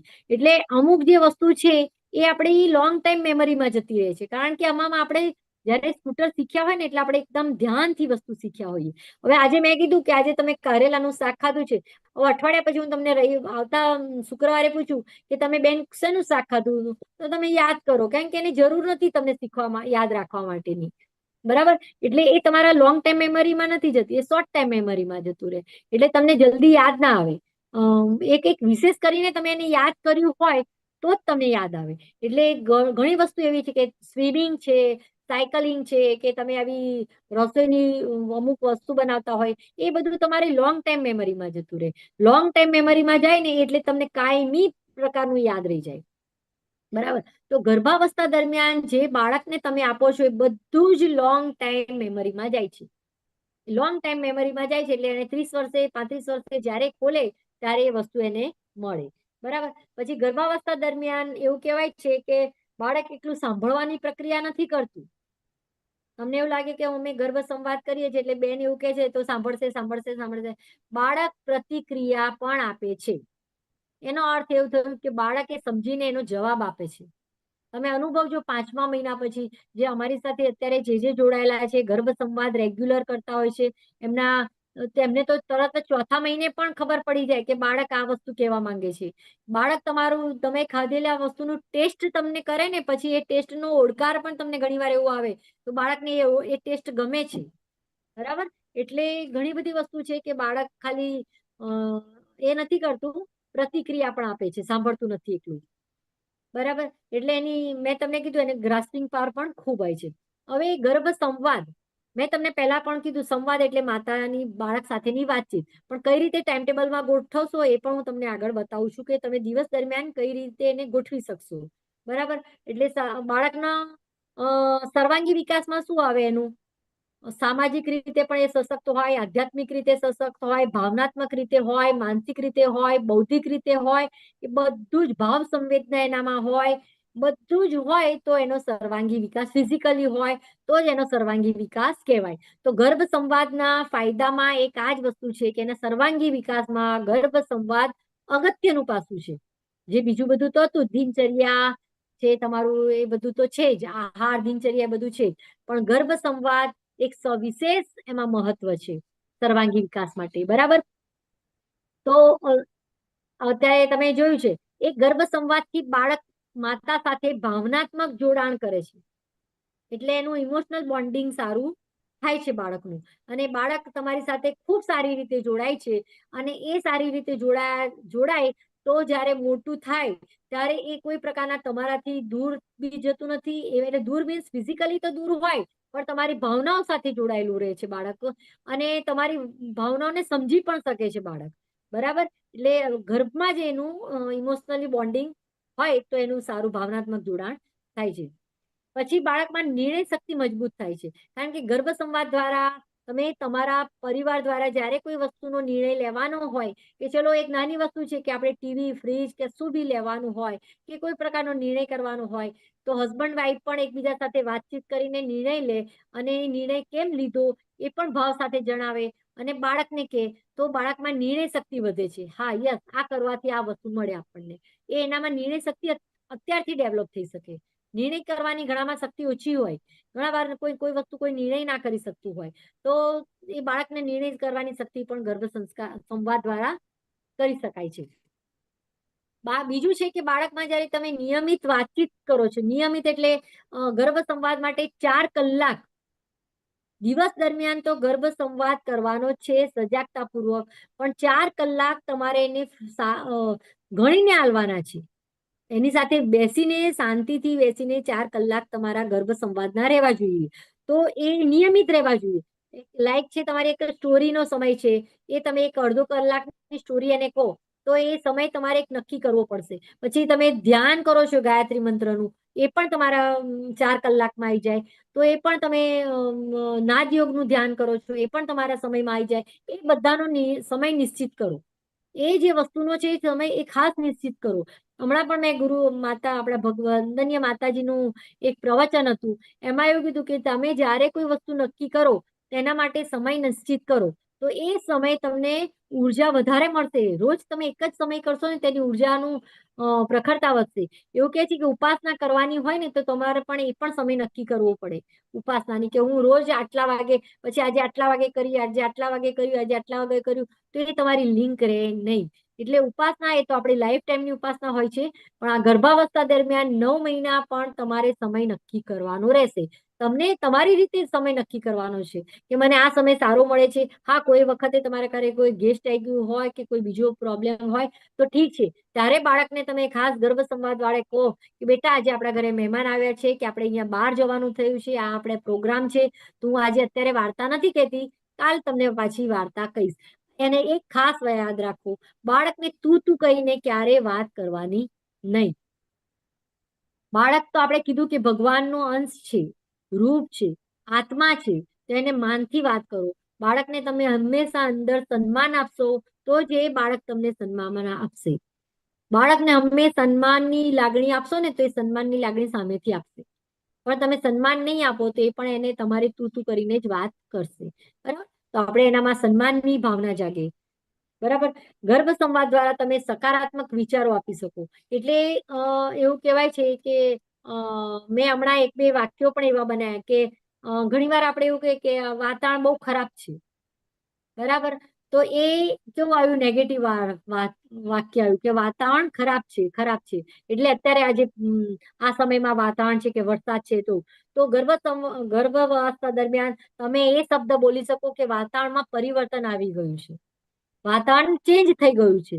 ખરાબ છે શબ્દ બોલવો નહીં, કારણ કે ખરાબ શબ્દ એ નેગેટિવિટી ઉત્પન્ન કરે છે બાળકમાં, બરાબર. પણ તમે એને પોઝિટિવ આવો, કેમ આવું ખરી રીતે આ ખરાબ વાતાવરણ પણ કઈ ઉત્પન્ન થયું? કારણ કે આ બધા વાવાઝોડા ઉત્પન્ન થયા છે, એના લીધે આ વાતાવરણ ઉત્પન્ન થયું છે, બરાબર. દરિયામાં, અરબી સમુદ્રમાં, બંગાળાના ખાડીમાં, તો આ વાતાવરણ ઉત્પન્ન થયું છે. એટલે તમારે બાળકને એવું સમજાવવાનું કે વાતાવરણમાં પરિવર્તન આવ્યું છે, બરાબર. તો એ સમજી શકશે કે હા, આવું પરિવર્તન આવી શકે છે વાતાવરણમાં, બરાબર. પરિવર્તનનું પણ તમે કારણ બતાવો કે આવું વાતાવરણ થયું છે બેટા, તો તમે એનું કઈ વાંચ્યું હોય તે પણ કહો કે જો આવું આવું વાતાવરણ થયું છે તો આવી રીતનું બેટા વાતાવરણ બદલાઈ જાય છે, પરિવર્તન આવે છે વાતાવરણમાં. ખરાબ છે શબ્દ કહેવાનો જરૂર નથી. એટલે ઘણી બધી વસ્તુ છે કે એવા ઘણા બધા શબ્દો છે કે એવું કહેવાય છે કે મને પ્રેગ્નન્સી દરમિયાન ખૂબ થાક લાગે છે, તો એવું કહેવાની જગ્યાએ તમારે એવું કેવું છે કે ના, હું તો ખૂબ એન્જોય કરું છું, તકલીફમાં હોય છું તો પણ એન્જોય કરું છું. તો બાળક પણ એમાં વિચારશે કે મારા મમ્મી થાક નથી, કેમ કે થાક એવું કહેવાય છે એક શબ્દ શક્તિ. એક મેં હમણાં જ એક વાંચ્યું કે ધ્વનિ શક્તિ અને શબ્દ શક્તિની ખૂબ અસર શરીર પર પડતી હોય છે, અને એવું વાતાવરણનું નિર્માણ પણ એવી રીતે થતું હોય છે. તો બને તેવા આપણે નકારાત્મક શબ્દો નો યુઝ ના કરીએ, એની સાથે કેવી રીતે હકારાત્મક શબ્દો વાપરવા એ આપણું અગત્યનું છે, બરાબર. એટલે સકારાત્મક વિચારો જ બાળકમાં આપવા જોઈએ. બાળકને કોઈ વસ્તુ આ ના કરવું જોઈએ એવું નથી, બાળકને ના કરવા માટેનું પણ કારણ સમજાવવું જોઈએ, બરાબર.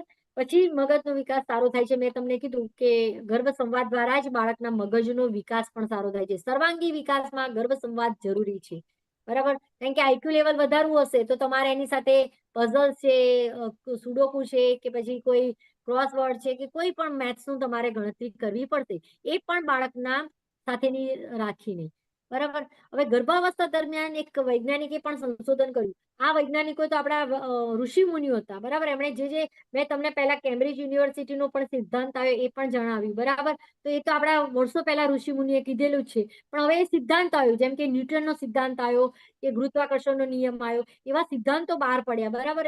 એમના શું કહેવાય, એમના વૈજ્ઞાનિક તારણો બહાર પાડ્યા, અને આપણા ઋષિ મુનિઓ તે વૈજ્ઞાનિક તારણો સાથે પહેલા આપેલું છે, બરાબર.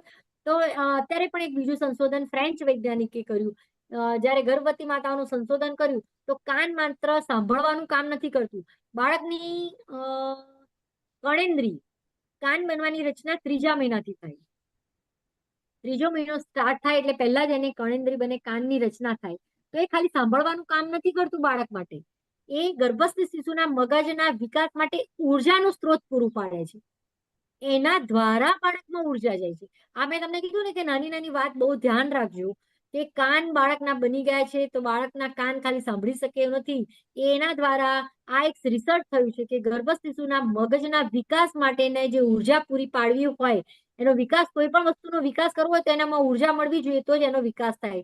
તો એને વિકાસ કરવા માટે જે ઉર્જાના સ્ત્રોત છે એ મગજના વિકાસ માટે એ કાન દ્વારા જાય છે.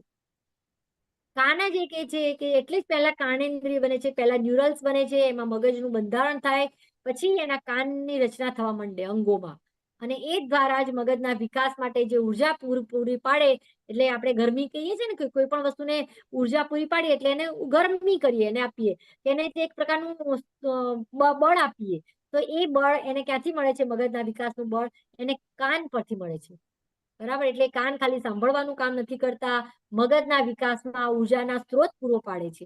એટલે બાળકના 3જા મહિનાથી તો માતા ગર્ભ સંવાદ તો કરી જ શકે, એ પહેલા પણ એ કન્સીવ થયું હોય ત્યારથી ગર્ભ સંવાદ કરી શકે, બરાબર. એટલે એવું કહેવાય છે કે 3જા મહિને એના ગર્ભ સંવાદ તો બાળક માતાને કન્સીવ તો 14મા દિવસથી દિવસથી જ કરી શકાય, પણ આપણને જાણકારી હોતી નથી.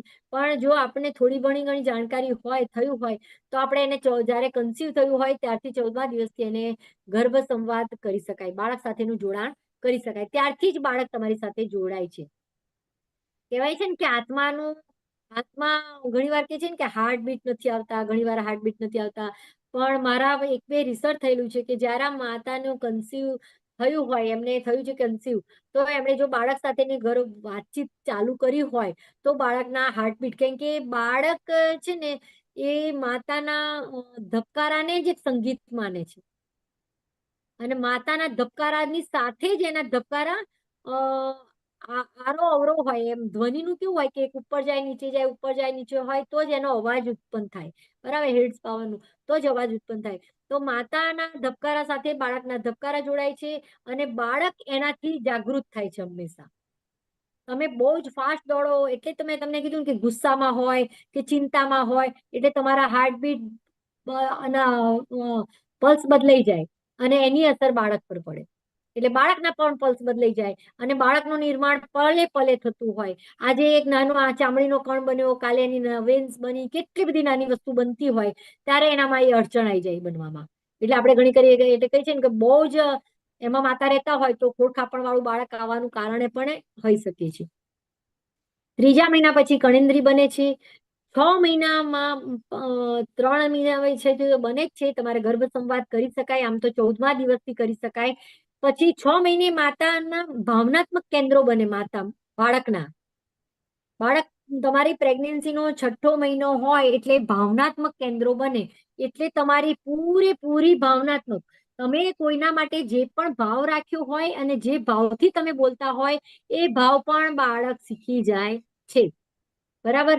અને 4થા મહિના પછી તો બાળકે, મેં તમને કીધું ને કે ગર્ભ સંવાદ જો તમે નિયમિત ને રેગ્યુલર કરતા હોય તો બાળક પ્રતિક્રિયા આપે છે, સામે જવાબ આપે છે. એટલે 4થા મહિના પછી તો જો તમે સામે કરતા હોય તો બાળક તમને જવાબ આપે છે.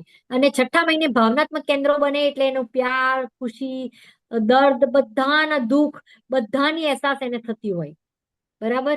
એટલે ખાસ ધ્યાન રાખવું, 3જા મહિને એની કાન બનતા હોય, 4થા મહિને બાળક એનો પ્રત્યુત્તર આપતો થઈ જાય, અને 6થા મહિને એના બાળકના ભાવનાત્મક કેન્દ્રો એટલે સૂક્ષ્મ શરીરનું નિર્માણ જેની વાત હું કરું છું એની આ વસ્તુ છે, બરાબર. ભાવનાત્મક કેન્દ્રો બનતા હોય, એનામાં પ્યાર, ખુશી, દયા, જે ગુણ તમારે એનામાં એડ કરાવવા હોય બાળકમાં એ ગુણ બનતા હોય છે, બરાબર.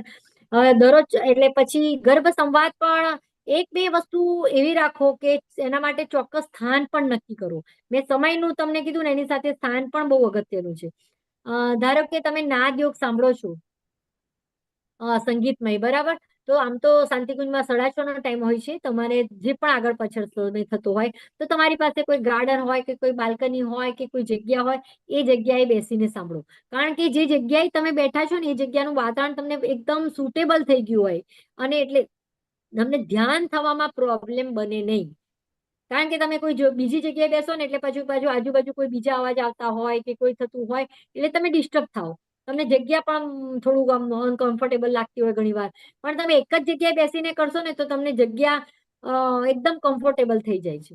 આ એ છે ને આપણા માણસ જીવનની પ્રકૃતિ વાળું છે. આપણને કોઈ વસ્તુ રૂટીન એકને એક વસ્તુ આપણે કરીએ ને પછી આપણને સરસ આદતમાં આવી જાય વસ્તુ. એટલે આપણને એ પણ જરૂરી છે કે એક જ જગ્યાએ બેસીને ગર્ભ સંવાદમાં કોઈ પણ એવી વસ્તુ લો કે નાદ યોગ છે કે કોઈ પછી કોઈ તમે કોઈની ધૂન સાંભળતા હોય તો એના સ્થાન પણ નક્કી કરો ચોક્કસ, બરાબર. સમય સાથે સ્થાન પણ નક્કી કરો. એક ગર્ભ સંવાદ કરવા બેસો ત્યારે કોઈ પણ પ્રકારની ચિંતા કરવાની નહીં કે કોઈ પણ પ્રકારના બીજા વિચારો કરવા નહીં. મેં તમને કીધું કે 9 મહિના તમારે કોઈ પણ સાથે ખરાબ બન્યું હોય, સારું બન્યું હોય તો તમારે એવું વિચારવાનું કે મારા બાળકને એક છાંટો પણ એની અસર આવવી જોઈએ નહીં. એટલે ગર્ભ સંવાદ એટલે તમે, બરાબર, આમાં એની યાદશક્તિ પણ તમે એની સારી ડેવલપ કરી શકશો ગર્ભાવસ્થા દરમિયાન. કારણ કે જ્યારે તમે કોઈને કોઈ વસ્તુ એને બતાવતા જશો ને એટલે એ પોતાના મેમરીમાં નાખતું જશે. એટલે યાદશક્તિ વધારવા પણ ગર્ભ સંવાદ જરૂરી છે.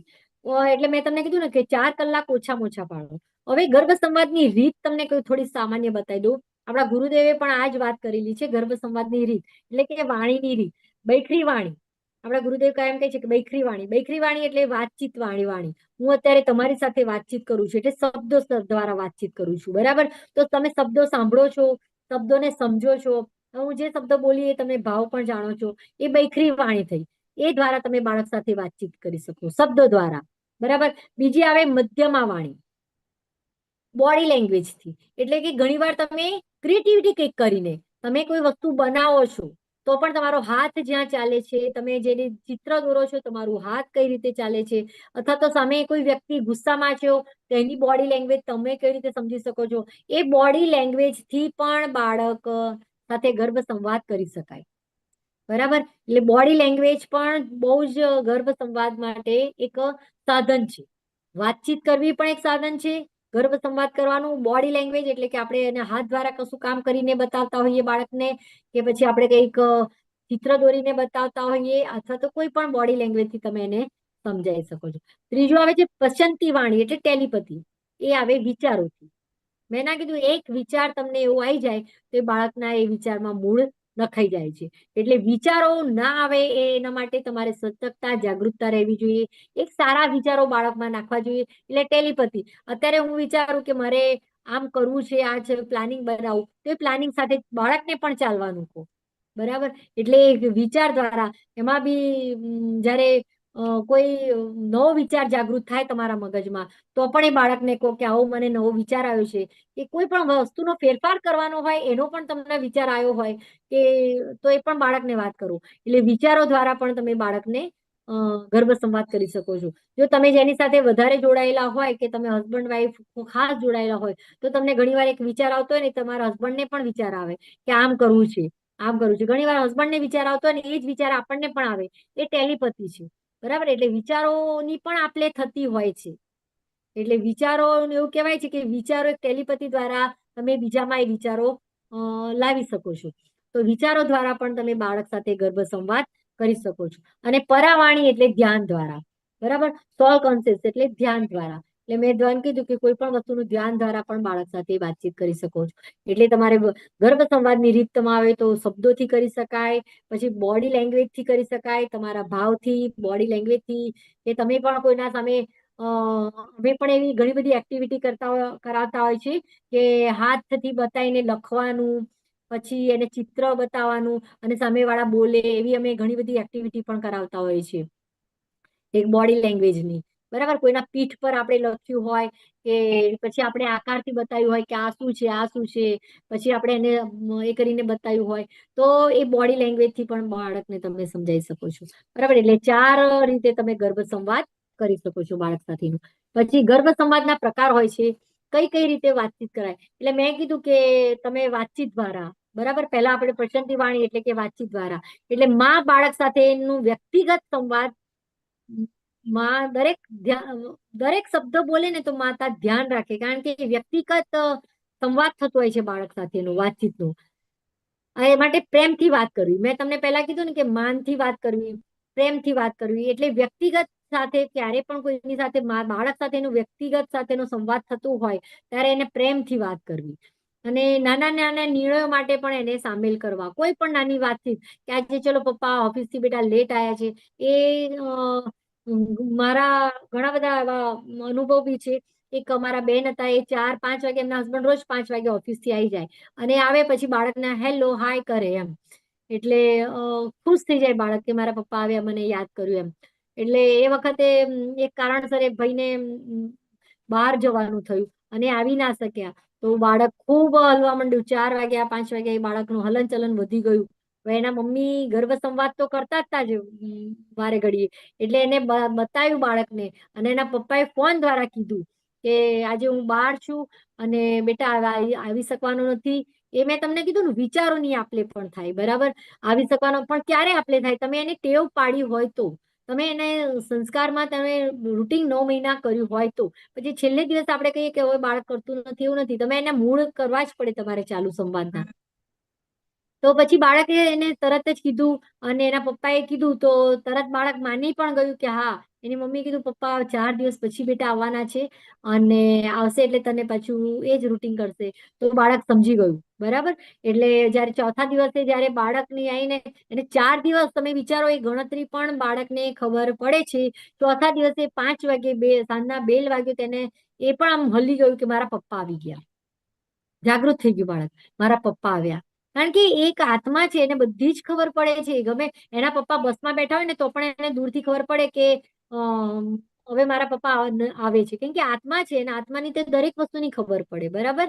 તો જયારે એના પપ્પા આવે છે ત્યારે એને પ્રેમથી હાથ ફેરવે છે, ખુશ થઈ જાય છે બાળક અને પાછું હસતું થઈ જાય છે. અંદર આમ લાત મારીને હસવા માંડે છે.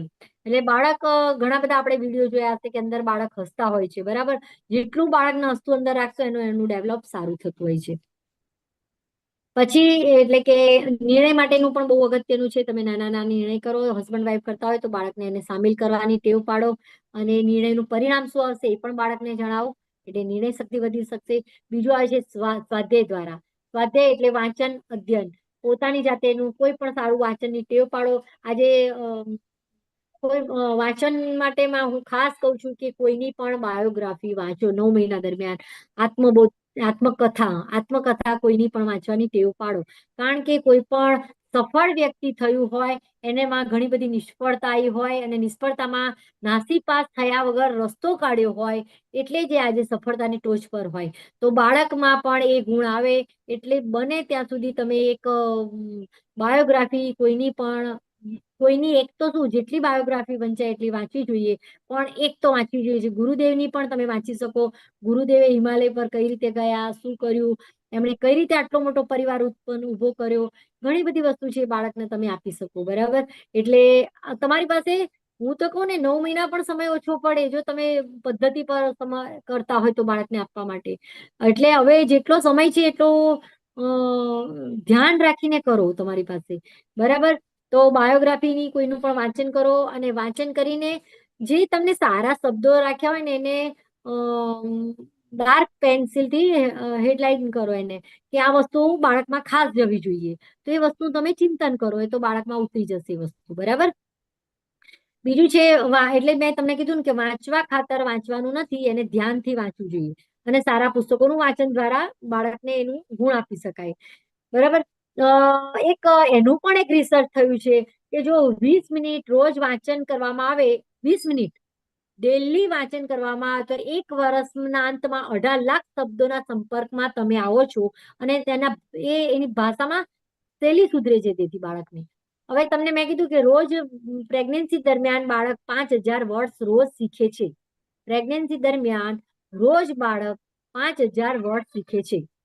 તો તમારું જો 20 મિનિટનું આપણું પણ એવું નથી કે માતા દ્વારા જ પણ આપણું પણ જો 20 મિનિટનું વાંચન હશે તો તમારા વર્ષ દરમિયાન 18 લાખ શબ્દોના સંપર્કમાં તમે આવશો. કેટલા? 18 લાખ શબ્દો તમે શોધવા જાઓ તો શોધી શકશો? ના શોધી શકાય. એટલે જ તો કીધું છે કે વાંચનની ટેવ પાડવી જોઈએ. હા. વાંચન જોરથી પણ વાંચી શકાય અને તમને સારું રહેતું હોય તો ધીરેથી પણ વાંચી શકાય. તમને જેવી આદત હોય એવું વાંચન રાખવું જોઈએ. પણ ધ્યાનથી વાંચન જોઈએ. શબ્દનો મર્મ સમજાવવો જોઈએ. કોઈ પણ વસ્તુનું મર્મ સમજાય એ રીતનું વાંચન રાખવું જોઈએ. ભલે અડધો કલાકનું જ વાંચન રાખો. વધારે વાંચન રાખવાનું તમને ના પોસિબલ હોય તો અડધો કલાકનું જ વાંચો. એ 4 કલાકનું જે હું પ્લાન આપું છું ને એમાં બધા અડધો જ કલાકના થઈ જશે તમને. બરાબર. તો 20 મિનિટનું વાંચન કરવાથી તમારા વર્ષના અંતે 18 લાખ શબ્દોના સંપર્કમાં આવો છો એટલે બાળકને પણ 18 લાખ શબ્દો ભાષા શૈલી સુધારવામાં એને કામ લાગશે. બરાબર. આ એક રિસર્ચ થયું છે.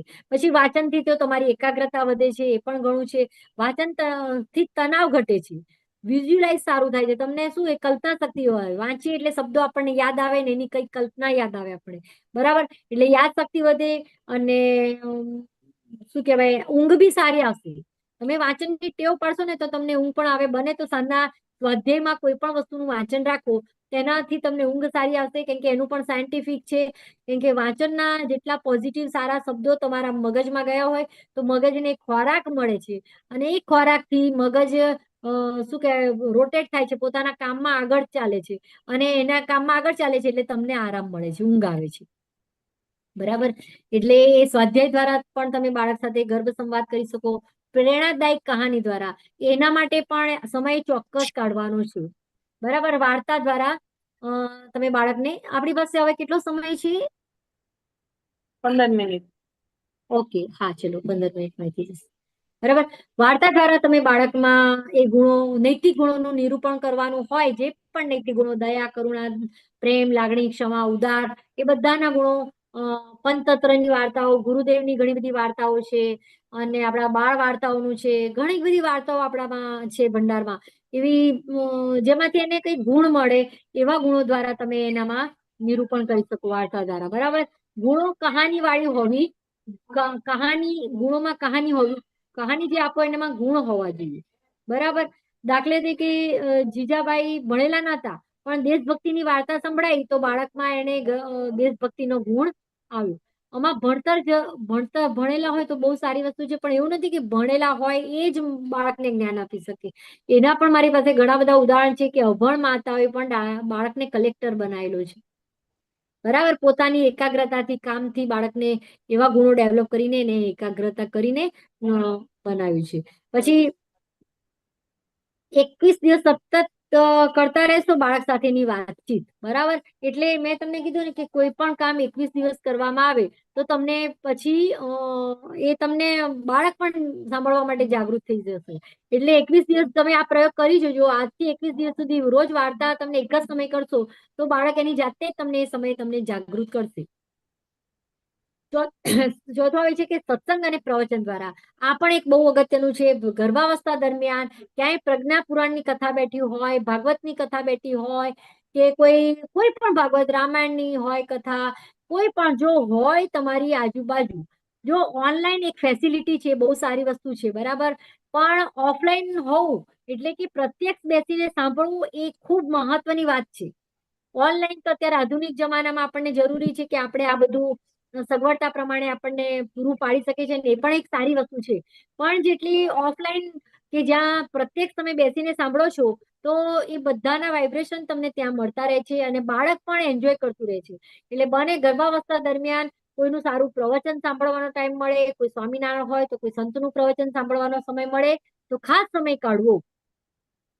અને ગર્ભાવસ્થા દરમિયાન ભાગવત ગીતાના એક સપ્તાહનું વાંચન અવશ્ય થવું જોઈએ. ક્યાંય સપ્તાહ સાંભળવેલી હોવી જોઈએ, અથવા તો એનું કઈ જગ્યાએ યુટ્યુબ પર તમે સાંભળવું જોઈએ, પણ નિયમિત એક વખત આખી ભાગવત કથા સાંભળવી જોઈએ. બરાબર. પછી હા, એટલે સત્સંગ અને એનાથી સૂક્ષ્મ શરીરનું નિર્માણ પણ બહુ સારી રીતે થઈ શકે છે. એવામાં કહેવામાં છે કે કયાદુ ને પ્રહલાદ હતા. બરાબર. પ્રહલાદ હતા, એમની માતા કયાદુએ નારદ મુનિના કહેવાથી આશ્રમમાં જઈને પ્રવચન ને એ બધું સાંભળતા હતા. તો એમનું જીનેટિક રીતે, એટલે કે વારસાગત જો એમને કહીએ તો એ તો દાનવ કુળ હતું. બરાબર. પણ એમનો બાળક પ્રહલાદ જન્મ્યા દેવ, તો એનું આખું જીનેટિક ચેન્જ થઈ ગયું. એટલે સત્સંગ અને પ્રવચનનો અસર પણ બાળક પર ખૂબ થતી હોય છે.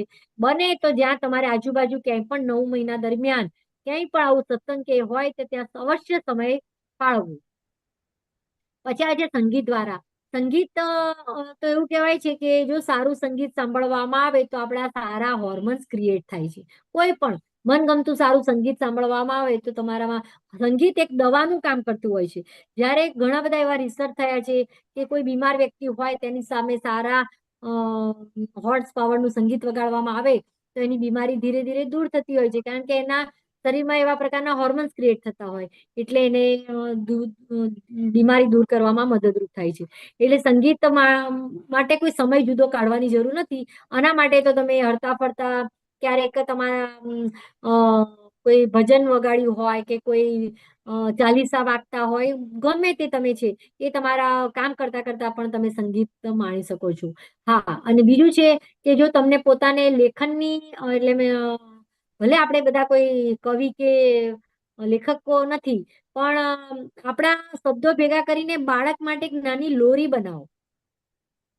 નાની, તમે ભલે ક્યાંયથી પણ ભેગું કરો, બધી વસ્તુ. અને એમાંથી તમારા શબ્દો અને તમારા હસબન્ડ સાથે મળીને એક નાની લોરી બનાવો કે તમે કેવા બાળકને આવો છો. કેમ કે જીજાબાઈની લોરી હતી કે એના શૌર્ય ગીતોની લોરી બનાવી હતી બાળક માટે. આપણે એવું નથી કહેવાનું કે ચાલ સુઈ જા બહુ આવી જશે, એવું નથી કહેવાનું બાળકને. ભાવાથી ડરાવવાનું નથી બાળકને. બાળકને શું કામ કરવાનું છે, કેવું બનાવવાનું છે, એ કરતા કરતા વિચારોમાં બાળક સુઈ જાય એવું બાળક બનાવવાનું છે. એટલે બાળકની તમે એવી લોરી બનાવી શકો છો. તમે તમારા હસબન્ડને બેસીને આ તો અત્યારે કહેતા પણ બહુ લાંબુ થઈ જશે, કારણ કે જ્યારે ગર્ભધાનનું પ્લાનિંગ કરતા હોય ને, જ્યારે ગર્ભધાન તમે બાળક રાખવાની પ્લાનિંગ કરતા હોય તો આફ્રિકાના દેશોમાં એક આદિવાસી દેશ છે, ત્યાં એ લોકો હસબન્ડ વાઈફને દૂર જંગલમાં મૂકી આવે છે એ લોકો બેવ જણને, અને એવું કે છે કે તમે અહીંયા બેસીને કોઈ ગીત લખી લાવો પછી જ તમારે ગામમાં એન્ટ્રી કરવાની. તો એ લોકો બેસીને વાતાવરણને અનુરૂપ બધા ગીત લખે છે, શબ્દોના ગીત લખી અને બંને આવે છે, એન્ટ્રી કરે, ગામમાં એમનું સ્વાગત કરવામાં આવે છે જ્યારે બાળકને રાખવાનું શરૂઆત કરે છે ત્યારે. અને પછી જ એ રોજ સાંભળીને એ લોકો કન્સીવ કરે છે બાળકને, અને એવા ગુણવાળું બાળક આવે છે. એક પરંપરા છે એમની, પણ એ પરંપરા આ ગર્ભ સંસ્કાર સાથે જોડાયેલી હોય છે. એટલે અત્યારે ગર્ભાવસ્થા દરમિયાન પણ તમે એક નાનું ગીત કે લોરી બનાવો જે બાળકને સૂતી વખતે સંભળાવો, અને એ બાળકને તમને કાયમ યાદ કરો છો. બીજું એ પણ કારણ રહેશે કે જ્યારે એક લોરી કે ગીત તમે બનાવ્યું હશે, બાળક તમારાથી દૂર હશે ને, અને ક્યારેક ઘણું દૂર હોય, કારણ કે જો કામ માટે તો બાળકને દૂર જવું પડે 50 વર્ષે, 30 વર્ષે, 40 વર્ષે, પણ જ્યારે ક્યારેક આપણને બાળકની યાદ આવે કે બાળકનું ચિંતન થાય કે વિચાર આવે કે બાળક ખૂબ તકલીફમાં હોય, ત્યારે તમે ગીત સંભળાવો તો બાળક રિલેક્સ થશે, ત્યાં પણ એ રિલેક્સ અનુભવશે. મેં તમને કીધું ને કે ધ્યાન દ્વારા, આપણે ગુરુદેવે કીધું છે પસંતી વાણી, ધ્યાન દ્વારા પણ તમે બાળકને એ વાઇબ્રેશન આપી શકો છો. પણ કારણ કે ગર્ભાવસ્થા દરમિયાન એને તમારા મોડે તમારા વિચારો દ્વારા એ શબ્દો સાંભળેલા છે, એટલે એને અત્યારે એ વિચારો તેને દવાનું કામ કરે છે, એને રિલેક્સ થવા માટેનું કામ કરે છે બાળકને. એવી રીતે હું ગર્ભાવસ્થા દરમિયાન ક્રિએટિવિટીમાં પણ બાળક માટે કોઈ વસ્તુ બનાવવાનું ખાસ કહું છું કે તમે મોજા, રૂમાલ કે કંઈક બનાવો કે જે એને ઓઢાડો, અને પછી તમારાથી દૂર બાળક હોય ને તો બી તમે છાતે લગાડશો ને તો બાળકને એની હૂંફ અહેસાસ મળશે બાળકને પણ. કેમ કે માતાને તો 100 વર્ષનું બાળક થાય ને તો પણ પોતાનું બાળક પોતાના જાણે હૃદયનું હોય ને એવું જ લાગે માતા માટે તો બાળક, બરાબર. એટલે આ પણ એક પદ્ધતિ પણ છે. બીજું છે કે સંગીત સાંભળવાથી ડાબુ મગજ એક્ટિવ થાય છે, અને ડાબુ મગજ એ તમારી મેમરી માટે બહુ જ અગત્યનું હોય છે. એટલે સંગીતથી મેમરી પાવર વધે છે. એટલે સારા સંગીતનું ધૂન અવશ્ય સાંભળવાનું રાખો. ભક્તિ હોય, મંત્ર હોય, શ્લોક હોય, કોઈ વાદ્ય યંત્ર હોય, એ બધું કામ કરતા કરતા સાંભળવાનું રાખવું, બરાબર. પછી સંગીતથી ન્યુરોલનું જોડાણ સારું થાય છે. મેં તમને કીધું કે મગજના ન્યુરલ્સ રોજ બનતા હોય છે, હજારોની સંખ્યામાં બનતા હોય છે, પણ એનું જોડાણ બધાને અલગ અલગ પ્રકારનું હોય છે, બરાબર. તો ન્યુરલનું જોડાણ જો સરખા પ્રમાણમાં કરવું હોય તો તમારે સંગીત અવશ્ય સારું સાંભળવું પડે, બરાબર. ચાલીસા એ પણ તમારા સંગીતમાં તમે સામેલ કરી શકો. પછી એટલે મેં તમને પહેલા કીધું કે જ્યારે ક્યારેક બાળક કોઈ ગુસ્સામાં આવતું હોય, રડતું હોય, જમતું ના હોય, ત્યારે તમે જે બનાવેલું ગીત હોય એ તમે સંભળાવો તો બાળક શાંત થઈ જાય છે. આ પણ અમારા ઘણા બધા અનુભવ છે, બરાબર. એટલે એમાં તમે મંત્ર પણ લઈ શકો, એવા મંત્રો પણ લઈ શકો, એવા ચાલીસા પણ લઈ શકો બાળકને રોજિંદા સંભળાવવાના, બરાબર. પછી બીજું હવે એ ખાસ અગત્યનું હમણાં પણ એક રિસર્ચ થયું છે કે સંસ્કૃતના મંત્રો બહુ જ બાળકના ગર્ભાવસ્થા દરમિયાન અસર કરે છે. માતા દરરોજ પવિત્ર મંત્રોનું ઉચ્ચારણ કરવામાં આવે તો તેમાં રહેલા પોતાના સ્વસ્થ અને બાળકના આત્મા માટે તે બુદ્ધિવર્ધક છે. બુદ્ધિ વધારવા માટે એ સંસ્કૃતના શ્લોક બહુ જ અગત્યના છે. બીજું થાય, સંસ્કૃત ભાષા સૌથી જટિલ ભાષા છે, શ્રેષ્ઠ છે, ને આઈક્યુ લેવલ વધારનારી ભાષા છે. જો તમે સંસ્કૃતનું નિયમિત પાઠન કરશો શ્લોક દ્વારા, મંત્રો દ્વારા, તો બાળકનું આઈક્યુ લેવલ ઓટોમેટિકલી ઊંચું આવશે. અને કહેવાય છે સૌથી દુનિયાની શ્રેષ્ઠ ભાષાઓમાં સંસ્કૃત ભાષા છે. એ જટિલ છે થોડી, આપણને શીખવામાં મુશ્કેલ પડે એવી છે, પણ એ કેવું કહેવાય છે કે જે મુશ્કેલ કામ તમે કરો ને તો મગજ એક્ટિવ થાય. સીધું સાદું કામ કરો ને તો મગજ એક્ટિવ થતું નથી. મુશ્કેલ કામ જ્યારે તમે લો ને ત્યારે જ મગજ એક્ટિવ થાય. એટલે સંસ્કૃત ભાષા ખાસ તમે સંસ્કૃતના શબ્દો, સંસ્કૃતના શ્લોક, એટલે જ આપણે ભાગવત કથાના જે શ્લોકો છે એનું પઠન, મંત્રો, ગાયત્રી મંત્ર, મહામૃત્યુંજય મંત્ર, એના પણ એક સંગીતમય જો તો એનું લો ને તો એની પણ ઘણી બધી અસર થતી હોય છે. ગાયત્રી મંત્રના પણ સંગીતના અલગ અલગ તાલ પ્રમાણે હોય છે. એની પણ તમારા બાળક પર સવિશેષ અસર થાય. મંત્રની તો થાય, પણ જે સંગીત સાથેનું હોય એની સવિશેષ અસર થતી હોય છે. એટલે જો આમાં તો આ સંશોધનમાં એવું કહેવામાં આવ્યું છે કે જો સંસ્કૃત મંત્રોનો ઉચ્ચાર જો માતા કરે સારી રીતે, તો બાળકનો સંપૂર્ણ વિકાસ બહુ જ સારી રીતે થતો હોય છે. બરાબર. સંસ્કૃત મંત્રમાં એવી શક્તિ છે જેના બાળક દ્વારા એવા કે એવું કહેવાય છે કે જો ખામીયુક્ત રંગસૂત્રો હોય બાળકમાં, આપણામાં પણ એવું છે, પણ જો બાળકમાં ખામીયુક્ત રંગસૂત્રો હોય તો એના સ્વસ્થ રંગસૂત્રોમાં પરિવર્તન કરવાનું કામ સંસ્કૃત ભાષા કરે છે. એટલે ખાસ મંત્રો દ્વારા સંસ્કૃત, આપણા દરેક મંત્રો સંસ્કૃત સાથે જોડાયેલા છે, તો એ ખાસ કરવું. કારણ કે જો તમારા બાળકમાં કોઈ ખામી, કદાચ ઘણી વખત રિપોર્ટમાં એવું બી કહેતા છે કે આમાં આ ખામી છે, આ ખામી આવે છે, તો પ્રયત્ન કરજો કે પહેલાથી તમે એના સંસ્કૃત સાથે જોડો. તો કોઈ ખામીયુક્ત રંગસૂત્ર હોય તો એના સ્વસ્થ રંગસૂત્રોમાં રૂપાંતર કરવાનું કામ સંસ્કૃત કરતું હોય છે. એટલે સંસ્કૃતને ખાસ મહત્વ આપશો એમાં. અને જટિલ ભાષા છે ને, એ ભાષા જો બાળક શીખતું જશે ને તો દુનિયામાં બધું જ શીખી શકશે સારી રીતે. પછી આવે છે ધ્યાન દ્વારા. ધ્યાન તમારું રોજ એવું કહેવાય છે કે 15 થી 20 સેકન્ડ દ્વારા એક જ વિચાર, મેં તમને વિચાર શબ્દ બધામાં આવશે મારો, કારણ કે વિચાર એક બીજ છે, બીજમાંથી ફળ બને છે. 15 થી 20 સેકન્ડ સુધી એક જ વસ્તુનો વિચાર કરીએ તો એ વિચાર કર્મ બનવાનું કામ કરતું હોય છે. લો ઓફ એટ્રેક્શન તમે કહો છો ઘણી વાર, કે જે વિચાર કરીએ તો બ્રહ્માંડમાંથી એ વિચાર તમારા તરફ વિચાર ખેંચી આવે છે. ધ્યાન મસ્તિષ્કનું ગૂગલનું કામ કરે છે. મસ્તિષ્કને ગૂગલનું કામ કરે છે, સર્ચ કરવાનું કામ કરે છે. એટલે ધ્યાન એક શક્તિશાળી સાધન છે કે તમારા વિચારોને સારા કરવા માટેનું. બરાબર. એટલે આંતરિક શક્તિ વધારવા માટે અંદરની શક્તિ વધારવા, હોર્મોન્સને સંતુલન કરવા માટે ધ્યાન ખૂબ જ અગત્યનું છે. અને ગર્ભકાળ દરમિયાન એવું કહેવાય છે ધ્યાન જો તમે નિયમિત કરો તો તમારી પ્રકૃતિ, તમારો સ્વભાવ શાંત થશે અને સકારાત્મકનું જ બીજનું નિરૂપણ થશે. એટલે ધ્યાન તમે ઘણી બધી વસ્તુનું કરી શકો છો. સૂર્યનું ધ્યાન છે, ઉગતા સૂર્યનું ધ્યાન છે, પછી નાદ યોગનું ધ્યાન છે, પછી સૂર્યનું ધ્યાન કરવાથી રોગ પ્રતિકાર શક્તિ વધે છે. પછી એમાં એવું કહે છે પ્રોગ્રેસિવ હોર્મોન્સ વધે છે. એટલે બાળકમાં સારા વ્યવહાર, સારા સ્વચ્છ શરીર બનવાના સકારાત્મક ગુણો સ્ત્રાવ થાય છે સૂર્યનું ધ્યાન કરવાથી. પછી કોઈ વિશેષ મંત્રનું ધ્યાન કરી શકો, પછી કોઈ દીપકનું ધ્યાન કરી શકો તમે, પછી પંચકોશ શરીરનું, પંચતત્વનું ધ્યાન કરી શકો. પૃથ્વી, અગ્નિ, આકાશ, વાયુ ને જળ, એ જે આપણા શરીર પંચતત્વનું બન્યું છે એનું પણ ધ્યાન કરી શકો. વિઝ્યુલાઇઝનું ધ્યાન કરી શકો, કોઈ કલ્પના શક્તિનું ધ્યાન કરી શકો. અને એક બીજું કલ્પના શક્તિ એટલે કે ભલે આપણે અહીંયા ઘણી વાર અમારા ગાયત્રી પરિવાર દ્વારા થતું હોય છે કે અહીંયા બેઠા હોય પણ આપણે શાંતિકુંજનું ધ્યાન કરાવતા હોય છે, હિમાલયનું ધ્યાન કરાવતા હોય છે. એટલે એને હિમાલયની કલ્પના કરવાનું, એ વિઝ્યુલાઇઝ કરવાનું, તો એનું પણ તમે ધ્યાન કરી શકો. ધ્યાનનું પણ એક સમય એટલે તમારે ધ્યાન નક્કી કરવાનું કરવું પડશે કે કઈ રીતે ધ્યાન કરવું. એક માઇન્ડ કુલનેસ ધ્યાન. આ માઇન્ડ કુલનેસ ધ્યાન એક સર્ચ થયેલું ધ્યાન છે. એ ધ્યાનમાં કોઈ સમય કે કોઈ અવસ્થામાં બેસવાની કોઈ જરૂર નથી. કોઈ અવસ્થામાં બેસીને ધ્યાન કરવાની જરૂર નથી. કે કોઈ જેમ કે સૂર્યનું ધ્યાન કરવું પડે તો સૂર્ય સામે બેસવું પડે. કોઈ મંત્રનું ધ્યાન કરવું તો મંત્રનું વિઝ્યુલાઇઝ કરવું પડે, મંત્રને સતત જોવું પડે, મંત્રનો સતત ભાવ જાણવો પડે, એ સતત મંત્રનો પ્રભાવ જાણવો પડે.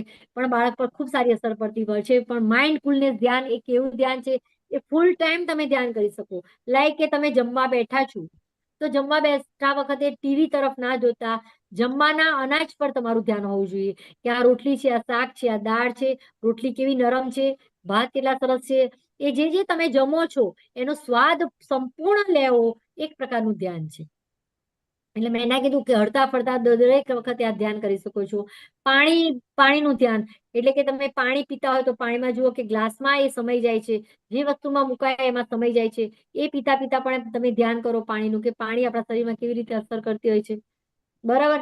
દૈનિક જરૂરી ક્રિયાઓ દ્વારા તમે એનું ધ્યાન કરી શકો છો. માઇન્ડ કુલનેસ ધ્યાન કહેવાય છે.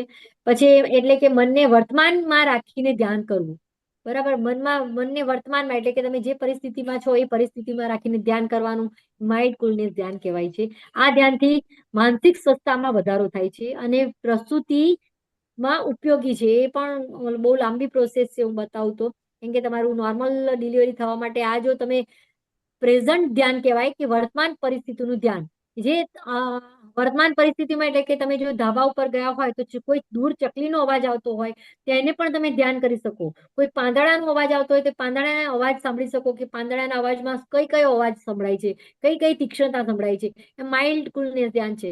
એ તમે દિવસ દરમિયાન ઘણી બધી વસ્તુમાં તમે ધ્યાન કરી શકો છો એ બધાનું. બરાબર. એ ધ્યાન કરો ત્યારે તમે જયારે પ્રેગ્નન્સી તમારું લાસ્ટ ડિલિવરી ટાઈમ હોય ત્યારે તમારે શું કહેવાય લેબર લેવાનું હોય ને ત્યારે તમે લેબર બહુ સારી રીતે લઈ શકો છો. કારણ કે લેબર લેશો ને એટલે તમારું મન એ નહીં જાય, લેબર ઉપર કોન્સન્ટ્રેશન થશે અને લેબરને બાળકને નીચું આવવામાં ખૂબ જ મદદરૂપ થતું હોય છે ધ્યાન. એ પણ ક્યારેક હવે ટાઈમ હશે તો હું એ લેબર માટેનું સમજાવીશ. બીજું આવે છે પારિવારિક અને આપસી વાતચીત દ્વારા, એટલે પરિવારના દરેક સભ્યોના ગુણો સમજાવવા, એ દ્વારા તમે બાળક સાથેની ગર્ભ સંવાદ કરી શકો છો. સજ્જન વ્યક્તિના ગુણો દ્વારા, એટલે મેં તમને આજે કીધું કે એ મેં પહેલા જ તમને કીધું કે દરેકની ડેટ લખો, એના ગુણ લખો અને એ ગુણોનું વાત કરો તો બાળકને સજ્જન ગુણો દ્વારા ગુણોનું નિરૂપણ કરી શકાય છે. પ્રેરણાદાયક ધારાવાહિક ટીવી જોવા બેસો તો તમે સારી ધારાવાહિક, ઘણી બધી ઐતિહાસિક ધારાવાહિક છે, કોણ બનેગા કરોડપતિ છે, એવી વસ્તુ જોઈને પણ તમે બાળકમાં સારું લઈ શકો છો. એનો પણ ઘણા બધા એવા ઉદાહરણો છે મારી પાસે.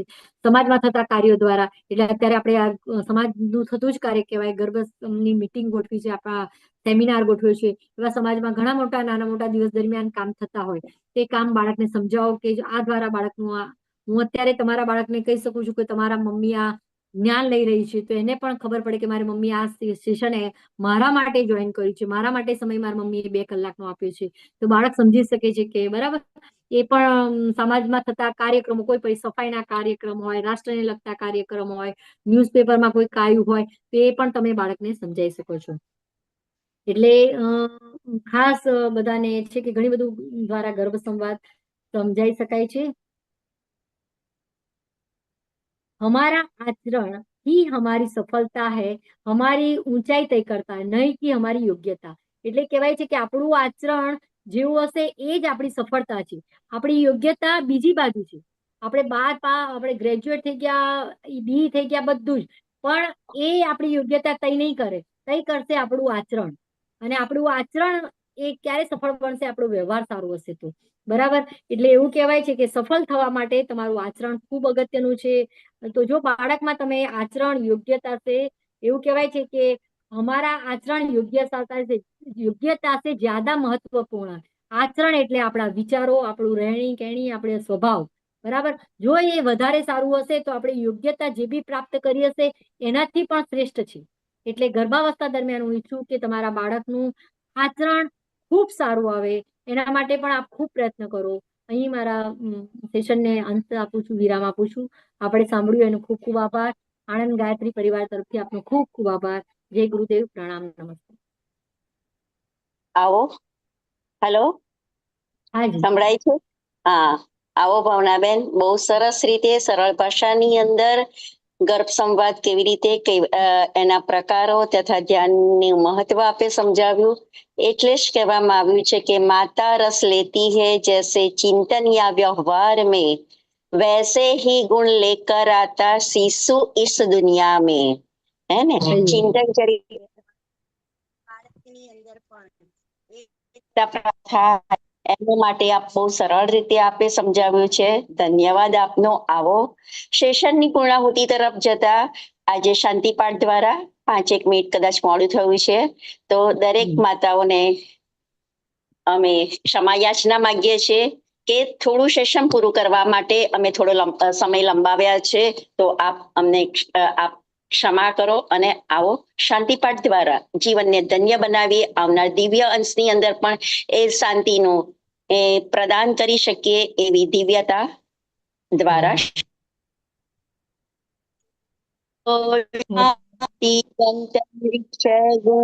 શાંતિ, પૃથ્વી શાંતિ, રાપઃ શાંતિ, રોષદયઃ શાંતિ, વનસ્પતયઃ શાંતિ, વિશ્વે દેવા શાંતિ, બ્રહ્મ શાંતિ, સર્વગુણ શાંતિ, શાંતિરેવ શાંતિ, સામા શાંતિરેધિ ઓમ શાંતિ શાંતિ શાંતિ સર્વારિષ્ટસુ શાંતિર્ભવતુ. સૌનો ખૂબ ખૂબ આભાર. ધન્યવાદ. જય ગુરુદેવ. પ્રણામ. જય શ્રી કૃષ્ણ. ખૂબ જય શ્રી ખૂબ કૃષ્ણ. ધન્યવાદ ખેડા ઉપજૂનના ઉપજૂન સંયોજક આદરણીય અનિલાબેનનો ખૂબ સરસ વક્તવ્ય આપણા આણંદમાંથી સહસંયોજક આદરણીય શ્રી ભાવનાબેને આપ્યું. એ બદલ આપ સૌનો ખૂબ ખૂબ ધન્યવાદ છે. ફરીથી આવતીકાલે આ જ સમયે આપણે 4 થી 5:30 મળી રહ્યા છીએ. ત્યાં સુધી રજા લઈએ. જય ગુરુદેવ બધાને. જય ગુરુદેવ.